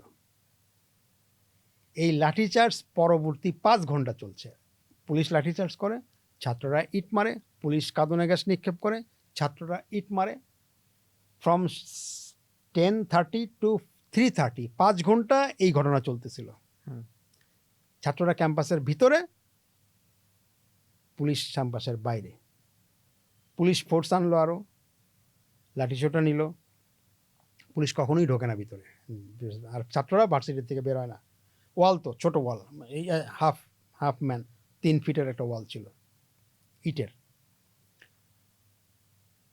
3:30টার সময় মানে অনেক পর্যায়ে চলে গেছে মারামারিটা, পুলিশের লাঠিচার্জ, ছাত্ররা বের হওয়া, আবার ভিতরে ঢোকা, পুলিশ এটা করা। 3:30টার সময় পুলিশ ওপেন ফায়ার করলো এবং ফায়ারটা মানে আমি যেটা বলতে চাচ্ছি যে একটা দল আসতেছে, ঠিক সামনে পুলিশ হাঁটু গেড়ে বসে গুলি করছে, এই ধরনের ঘটনা না। পুলিশ বিভিন্ন জায়গা থেকে দাঁড়ায় জনসমাবেশের উপরে মানে ইট পাটকেল নিক্ষেপরত মানুষের উপরে গুলি করছে এবং গুলিটা এক জায়গায় না, শহীদ মিনার এই জায়গাটায় হয়েছে, জগন্নাথ হলের এই জায়গাটায় হয়েছে, জগন্নাথ হল থেকে জিমনেশিয়ামের দিকে যেতে যে জায়গাটা ওই জায়গায় হয়েছে, চানকার পুলে গুলি হয়েছে। আচ্ছা, মানে ওই পুরো এরিয়াটা ছড়ায় ছিটায় পুলিশ গুলি তো হয়েছে। মানে ওটা তো ত্রিভুজের মতো একটা জি এলাকা। জি জি। চানকারপুল থেকে শহীদ মিনার হয়ে আবার ঢাকা মেডিকেলের ওই মোড় পর্যন্ত, ফজলে রাব্বি হল পর্যন্ত, আবার ওইটা গিয়ে চানকারপুলে মিলছে। এই ত্রিভুজের মতো এলাকাটার এই পুরো হাফ সার্কেলের মধ্যে পুলিশ দাঁড়ায় ছিল। এরা হলের দিকে গুলি করছে এবং যে কজন শহীদ হয়েছে কেউ রাস্তায় ছিল না। তাহলে এই যে ধরুন যে একটা পিকচার আমাদের মাথায় রাস্তায় সেট করা আমি হয়েছে, বলি কে কোথায় শহীদ হয়েছে। জব্বার গুলি খেয়েছে ব্যারাকের সামনে, হ্যাঁ 16 না 27 নম্বর ব্যারাকের সামনে। জব্বার আসছে তার শাশুড়ির চিকিৎসা করার জন্য, তার শাশুড়ির অ্যাপেন্ডিক্সের সমস্যা হয়েছিল পেটে, এটা চিকিৎসা করতে আসছে। একমাত্র বরকত ঢাকা ইউনিভার্সিটির রাষ্ট্রবিজ্ঞানের ছেলে ছিল, MA ক্লাসে পড়তো, তার উরুতে গুলি লাগছে, কারণ বরকত অনেক লম্বা ছিল, 6 ফিট 6 ইঞ্চি লম্বা ছিল। জি জি। রফিক আসছে বিয়ের বাজার করতে, তার পানু বিবি মানে তার ওয়াইফ, তার সঙ্গে তার বিয়ে হবে, পানু বিবির সঙ্গে তার বিয়ে হবে কয়েকদিন পরে। রফিক বাজার করতে আসছিল, বিয়ের বাজার করতে। রফিকের একটা প্রেসও ছিল এখানে, সেই প্রেসে চাকরি করতো, মানিকগঞ্জ দেবেন্দ্র কলেজের ছাত্র। সেই পানু বিবির সঙ্গে রফিকের ছোট ভাইয়ের সঙ্গে পরে বিয়ে হয়েছে 21 ফেব্রুয়ারির পরে। শফিক বলে আমরা যাকে চিনি, শফিক আসলে 21 ফেব্রুয়ারি গুলি হয়নি, শফিক গুলি খেয়েছে 22 ফেব্রুয়ারি। ছাত্ররা হরতাল দিছিল, মিছিল দিছিল, শফিক অফিস যাচ্ছিল হরতাল অমান্য করে, সরি টু সে, এবং রাস্তায় গুলি খেয়েছে, এবং সেটা নবাবপুরে ইংলিশ রোডের এখানটায়, ঢাকা ইউনিভার্সিটিতে না। সালাম পিয়ন ছিল শিল্প ব্যাংকের, শিল্প অধিদপ্তরের আর কি। সে ওই গোলমাল দেখতে আসছিল। তারা সবাই ভিতরে ছিল, ক্যাম্পাসের ভিতরে ছিল, পুলিশ বাইরে ছিল। কোনো মিছিল হয় নাই, মিছিলে গুলি হয়নি। মিছিল যা হওয়ার 10:30 থেকে 11:15 মধ্যে শেষ হয়ে গেছে। গুলি তো হয়েছে 3:30টায়। তাহলে এই যে ধরেন যে পিকচারটা আমাদের সেট করা হয়েছে মাইন্ডে, এই পিকচার সেট কেন করা হয়েছে? এটার আসলে পলিটিক্যালি ফায়দা কি আসলে? এটা পলিটিক্যাল কোনো ফায়দা না। ধরেন এই পিকচারটা তো হিস্টোরিক্যাল ফায়দাই বা কি আসলে? হিস্টোরিয়ান তো কিছুই করে নাই। ভাষা আন্দোলন নিয়ে যতগুলো বই আছে, মোটা মোটা গবেষণামূলক বই আছে, কোনো বইতেই কথা লেখা নাই যে মিছিলে গুলি হয়েছে, কোনো বইতেই নাই। মানুষ কোথায় পাইছে আমি জানি না। আমার বাসায় এতগুলো মোটা মোটা বই আছে ভাষা আন্দোলনের উপরে, গবেষণামূলক বই আছে, মানে রীতিমতো রিসার্চমূলক বই আছে, এশিয়াটিক সোসাইটির আছে, বাংলা একাডেমির আছে, বদরুদ্দিন ওমরের 3 খণ্ডের বই আছে, বশির আল হেলালের বই আছে, জি, ভাষা আন্দোলনের সৈনিকরা একজন বই লিখছে। কোথাও কেউ এটা লেখা নাই মিছিল এগুলি হয়েছে। তো thank you so much for coming. এবং বাবু ভাই, আপনি যদি আমার দর্শকদেরকে কিছু বলতে চান আর কি এই বিষয়ে। দর্শকদের আসলে বলবো যে আমি যেহেতু আমরা আর্কাইভ নিয়ে আলোচনা করলাম, আপনারা আপনাদের নিজেদের প্রত্যেকটা জিনিস, যে জিনিসটা গতকালকের, সেটি আসলে ভবিষ্যতের জন্য একটা ঐতিহাসিক উপাদান হয়ে যাবে। আপনারা আপনাদের এই জিনিসটা সংরক্ষণ করেন। আপনি মনে করতে পারেন আর এটা কি আমার বাজারের ফর্দ, আজকে কি কত টাকা দেখে নিলাম, থাক না, মাছ 120 টাকা, পেঁয়াজ 50 টাকা 1 কেজি। এই যে ফর্দটা, এই ফর্দটা যদি আপনি রেখে দেন, আজ থেকে 50 বছর পরে, 20 বছর পরে এটা ইতিহাসের উপাদান হয়ে যাবে। আচ্ছা, থ্যাংক ইউ। অতএব প্রতিটা জিনিস, আপনাদের প্রতিটা জিনিস, আপনি কোন কলম দিয়ে লিখেছেন সেই কলমটা, আপনার স্কুলের মার্কশিট প্রতি বছর, আমার কাছে প্রতি বছরের মার্কশিট আমার কাছে আছে, এইটা, কিংবা কোশ্চেন, আমরা স্কুলে পরীক্ষা দিচ্ছি না, প্রথম নির্বাচনী পরীক্ষা, দ্বিতীয় নির্বাচনী, প্রত্যেকটা কোশ্চেন আমার কাছে আছে। এই যে রাখাটা, এইটাই তো একটা, কারণ আজ থেকে 20 বছর পরে ওইটাই তো এখন দেখি, তো সেটা এই ফেসবুকে পোস্ট দেখি, বাংলাদেশ দুষ্প্রাপ্য আলোকচিত্র সমগ্র পোস্ট হয়, সেখানে একটা পোস্ট সবাই আহা করে। এবং এই ছবি থাকার ফলে যেটা হয়, ইতিহাসে বিভ্রান্তি দূর হয়। যেমন একটা বড় বিভ্রান্তি আছে, আমরা মনে করি কালার ছবি মানেই হলো ৭৮ সালের পরে, কিন্তু কালার ছবির জন্ম তো হয়েছে 1861 সালে। 40-এর দশকের প্রচুর কালার ছবি, 50-এর দশকের প্রচুর কালার ছবি আমার কাছে আছে। কে বললো কালার ছবি ৭৮ সালে হয়েছে? 1910 সালে এই দেশে কালার সিনেমা দেখানো হয়েছে, এই দেশে তৈরি। 1975 সালে ফুল ফিচার কালার ছবি তৈরি হয়েছে ইন্ডিয়াতে। 1964 সালে বাংলাদেশে কালার ছবি তৈরি হয়েছে। আচ্ছা, আমরা বলি কালার ছবি। আমরা এই আলাপের পাশে আমি আরেকটু যে জায়গাগুলো মিস করে গেছি একটু যা ছোট ছোট করে নিয়ে নিই 2 মিনিট করে। আব্দুল জব্বার সম্পর্কে একটু বলবেন, সাথে হচ্ছে আব্দুল জব্বারের মুখোমুখি সম্পর্কে একটু বলবেন। না, আব্দুল জব্বার খান। হ্যাঁ, সরি, আব্দুল জব্বার খান। আব্দুল জব্বার খানের মুখোমুখি সম্পর্কে আপনার যে মেমোরিজ আছে বা আপনার কাছে ডকুমেন্ট আছে এটা আমার ডকুমেন্ট মানে এই ছবিটাই তো পাওয়া যায়, অতএব এই ছবির জন্য তো আর কিছু দরকার নেই। এই ছবির একটা বুকলেট আছে আর ছবিটা আছে। দুর্ভাগ্য যে এই ছবির ক্যামেরাটা বিদেশে চলে গেছে, এবং সাউন্ড রেকর্ডারটা এটা হয়তো পাওয়া যাবে। আব্দুল জব্বার খান আসলে ফিল্মের লোক না, কিন্তু উনি বাধ্য হয়েছিলেন ফিল্ম করতে। কেন? কারণ ওনাকে চ্যালেঞ্জ দেওয়া হয়েছিল। 1953 সালে সচিবালয়ে একটা মিটিংয়ে আশ্চর্যজনকভাবে হলে পরে উনি বড় ফিল্ম প্রডিউসার হয়েছিলেন। উনি বলছিলেন এই দেশে ছবি বানানো সম্ভব না। আব্দুল জব্বার খান বলেছে আমি তো শুটিং দেখেছি এই দেশে ছবি বানানো সম্ভব না, কেউ না বানালে আমি বানাবো। উনি সাহস করে একটা ছবি বানিয়েছিলেন। হ্যাঁ, তখন বোধহয় এক ধরনের কথা ছিল যে এখানকার জলবায়ু অনেক বেশি আর্দ্র, সুতরাং এখানে ফিল্ম ডেভেলপ করা যাবে না, ফিল্ম নষ্ট হয়ে যাবে, শুট করা যাবে না। সেখান থেকে উনি বেসিক্যালি চ্যালেঞ্জ নিয়েছিলেন। হ্যাঁ, এবং উনি বলেছিলেন যে আমার কাজ হলো ছবিটা বানানো হয়ে গেলে আমার কাজ শেষ। কিন্তু উনি পরে মানে ফিল্ম নিয়েছিলেন, উনি ফিল্ম স্টুডিও করেছিলেন, পপুলার স্টুডিও করেছিলেন, উনি ফিল্মের বড় বড় প্রতিষ্ঠানগুলোর সঙ্গে জড়িত ছিলেন, উনি আর্কাইভের সঙ্গে জড়িত ছিলেন, উনি আরও কয়েকটা ছবি, আরও 4-5টা ছবি বানিয়েছিলেন as a director, as a producer আরও বেশি ছবি বানিয়েছিলেন। উনি অনেককে উপহার দিয়েছেন আমাদের, মানে বাংলাদেশের সবচেয়ে বড় স্টার রাজ্জাককে তো উনি নার্সিং করেছেন। তো মানে মুখোমুখি কীভাবে বানালো, কেন বানালো, এটা অনেক বড় ঘটনা, সেটা এইখানে বলার সুবিধা নাই। কিন্তু উনি ওই চ্যালেঞ্জটা করেছিলেন বলেই বাংলাদেশে ঢাকায় তৈরি বাংলা ফিচার ফিল্ম তৈরি হয়েছিল। আপনি কি আমাকে আর কোনো পয়েন্ট বলবেন যেটা হচ্ছে বাংলাদেশের জাতির জন্য খুবই গুরুত্বপূর্ণ জিনিস যেটা আর্কাইভ করা হয়েছে বা ধ্বংস করা হয়েছে এই পয়েন্টে, তাহলে আমার এপিসোড দাঁড় করাইতে সুবিধা হবে। 1971 সালে ইত্তেফাক ভবনে আগুন দেওয়া হয়েছিল। হ্যাঁ, কারণ ইত্তেফাক কারা দিয়েছিল? পাকিস্তানিরা, হ্যাঁ, আর্মি। তো এইরকম প্রচুর জিনিস আমরা ধ্বংস করেছি, মানে যুদ্ধের সময় অনেক কিছু ধ্বংস হয়েছে। আর পার্সোনালি আমাদের ইগনোরেন্সের জন্য অনেক জিনিস ধ্বংস হয়েছে, আমাদের কালচারের উপাদান। মানে আমি যেহেতু ফিল্মের কাজ করি, ফিল্মের কথা বলতে পারি। গুলিস্তান বিল্ডিংয়ে একবার আগুন লাগলো। এই আগুন লাগাটা পলিটিক্যাল কারণে। চৌধুরী মোহাম্মদ আলম বলে বিএনপির এক নেতার স্বার্থ সংশ্লিষ্ট, সালটা এই মুহূর্তে মনে নাই, পারফেক্টলি মনে নাই। চৌধুরী মোহাম্মদ আলম বলে, চৌধুরী আলম আর কি, বিএনপির এক নেতা, তার স্বার্থ সংশ্লিষ্ট কারণে গুলিস্তান বিল্ডিংয়ে আগুন লাগানো হয়। এবং এই গুলিস্তান বিল্ডিংয়ে আগুন লাগানোর পরে অলমোস্ট 200 থেকে 250 সিনেমা আজীবনের জন্য ধ্বংস হয়ে যায়, যেগুলো কোনো কপি আর পরে পাওয়া যাবে না। তো এইরকম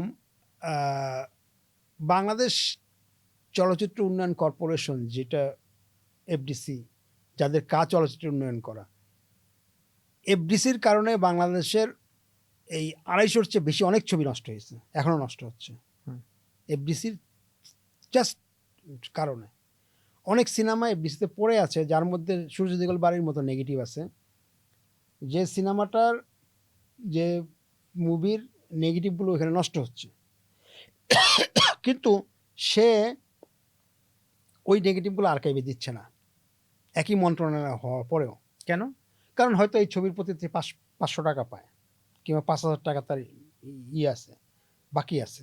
এখন 5000 টাকা যদি প্রডিউসারের কাছে পায়, প্রডিউসার যদি ওইখান থেকে আসে যে আমাকে দেন, টাকা নেন, ছবি দেন, এই জন্য দিচ্ছে, মানে নানা রকম, এটা একটা আমলাতান্ত্রিক জটিলতা এক ধরনের, মানে ওই আবার অবহেলা। আর এফডিসির গোডাউনটা ভালো না, এটা গোডাউন, গোডাউন মানে গোডাউন এবং স্টোর রুম বলতে সবচেয়ে বাজে ঘরটা আমরা স্টোর রুম হিসেবে ব্যবহার করি। আমার এই আর্কাইভ নিয়ে আমার একটা স্যাড স্টোরি আছে, সেটা হচ্ছে তানভীর মোকাম্মেলের সঙ্গে একটা সিনেমা করতে গিয়ে তানভীর মোকাম্মেল বেসিক্যালি চাচ্ছিলেন যে বাংলাদেশের ইতিহাসের সবচেয়ে পুরাতন পত্রিকা যদি পাওয়া যায় আর কি, যত পুরাতন পাওয়া যাবে ওই পুরাতন পত্রিকাতে তিনি সিনেমার কাজে ব্যবহার করবেন। কারণ তিনি যে সিনেমাটা বানাচ্ছিলেন, সিনেমাটা বেসিক্যালি হচ্ছে 70-এর পরবর্তীকার সিনেমা আর কি, 71-এর কিছু পরে আর কি। তো তো পত্রিকাটা কত সালের ছিল? মানে পত্রিকা খুঁজছিলেন যত পুরাতন পাওয়া যায় আচ্ছা, আর কি, আচ্ছা। মানে ভিজুয়ালি দেখতে সুন্দর লাগবে আর কি, কারণ তখনকার ফ্রন্ট গুলো তো ডিফারেন্ট আর কি। হ্যাঁ, তখনকার পত্রিকার নাম, ফ্রন্ট এগুলো তো ডিফারেন্ট ছিল আর কি। পায় নাই। তো ওটা দায়িত্ব পড়েছিল আমার উপরে। তো আমি তখন যতগুলি আর্কাইভ আছে, পত্রিকার যতগুলি আর্কাইভ আছে গভর্নমেন্ট নন গভর্নমেন্ট মিলিয়ে, আমি সব জায়গায় গেলাম। আমি গিয়ে সবাইকে প্রথমে বলতাম যে 71 সাল থেকে পত্রিকা যা আছে এগুলো দেখান আর কি। যাই হোক, কারো কাছে কোনো ধরনের পত্রিকা নাই। কোনো একটা আর্কাইভের, নাম বলছি না, কোনো একটি আর্কাইভের কোনো একজন অফিসার আমাকে আলাদাভাবে ডেকে উনি আমাকে বললেন যে এই পত্রিকাগুলো আপনি পাবেন না, কারণ এই পত্রিকাগুলো সরকার ইচ্ছাকৃতভাবেই মানে সব ধ্বংস করে দিয়েছে আর কি। সুতরাং আপনি এইটা, মানে আমি বেসিক্যালি ওনাকে বলছিলাম 71, 72, 73, 74, 75 যা পাওয়া যায়, মানে যে টাইম লাইনে পাওয়া যায় ওইটাই আমাকে দেন আর কি। যেটা আমি তাকে বলছি ধরেন আরো প্রায় 7-8 বছর আগে তার সাথে আমার কথা হচ্ছে, ঘটনাটা 7-8 বছর আগের ঘটনা। আপনি তখন উনি আমাকে বলছে যে আপনি এই পত্রিকাগুলো পাবেন না, কারণ গভর্নমেন্ট এগুলো ধ্বংস করে দিয়েছে। বাট একটা পত্রিকার নাম বলে যে আপনি ওই পত্রিকার অফিসে গিয়ে দেখতে পারেন, ওদের কাছে কিছু থাকলেও থাকতে পারে আর কি।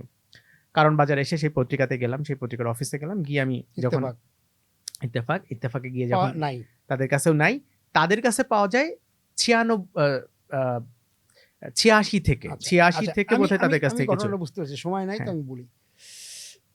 প্রথম কথা হলো সরকার ধ্বংস করে দিয়েছে, টোটালটা কথাটা মিথ্যা। আচ্ছা। দ্বিতীয়ত হলো এই প্রতিটা সংখ্যা, হুম। নট অনলি 71, তার আগে থেকে প্রতিটা সংখ্যা আমি নিজে সাপ্লাই দিতে পারবো। আচ্ছা, কথাটা টোটালি ভুল। ওকে। তাহলে মানে এই যে ধরেন আমি অন্তত 3টা আর্কাইভের কথা এই মুহূর্তে বলতে পারি। National archive Agargaon, hmm national library Agargaon, Bangla academy library, hmm সব কটা পত্রিকার সব কটা সংখ্যা আছে ওদের কাছে, নট অনলি ফ্রম 71। আনন্দবাজারের প্রথম সংখ্যা হুম 1913 সালের, সেটাও আছে, সবগুলোই আছে। প্রতি বছরের আমি কাজ করেছি 71, 72, 73, 74, 75 পর্যন্ত। বঙ্গবন্ধু শাসন সময় বলে একটা বই বেরিয়েছিল 5 খণ্ডের। ওই বইয়ের কোলাস করার জন্যে 72, 73, 74, 75 সালের প্রত্যেকটা পত্রিকার, প্রত্যেকটা দৈনিক পত্রিকার প্রত্যেকটার প্রথম সংখ্যার ছবি আমি তুলেছি, অরিজিনাল কপির থেকে তুলেছি। কত সালে এইগুলো? এই কিছুদিন আগেও সবগুলো আছে। আচ্ছা, আমি এখনই বলে দিতে পারি কোথায় আছে, সবগুলো আছে। এটা নিয়ে, এটা হলো একটা মানে, হ্যাঁ, তবে ওই সময় একটা ঘটনা ঘটছিল। আন্তর্জাতিক ইন্টারন্যাশনাল ক্রাইম ট্রাইব্যুনালসের মামলা চলতেছিল, এই যে সাইদি, গোলাম আজম। এই সময় শুধুমাত্র 71 সালের পত্রিকাটা তারা নন রিচেবল করে রাখছিল। কারণ এটা বাংলা একাডেমি, শুধু তাও বাংলা একাডেমিটা নন রিচেবল, মানে এটা কাউকে দেওয়া হবে না। পুরাই ফেলাইছে, টোটাল কথাটা ভোগাস। আমি চ্যালেঞ্জ দিচ্ছি, you can go with me. আমি 71 সালের যে কোনো পত্রিকা, 72 সালের যে কোনো পত্রিকা দেখাইতে পারবো, এখন গেলে দেখাইতে পারবো। আচ্ছা, আমার কাছে না, গভর্নমেন্টের প্রতিষ্ঠানে। ওকে। আমাদের একটা ঝামেলাটা হলো কি, যেমন ন্যাশনাল আর্কাইভস আগারগাঁয়ে পাশাপাশি 2টা বিল্ডিং কিন্তু আর্কাইভসের আছে, ফিল্ম আর্কাইভ না কিন্তু। একটা হলুদ রঙের ন্যাশনাল আর্কাইভস বিল্ডিং আর একটা লাল রঙের ন্যাশনাল লাইব্রেরি।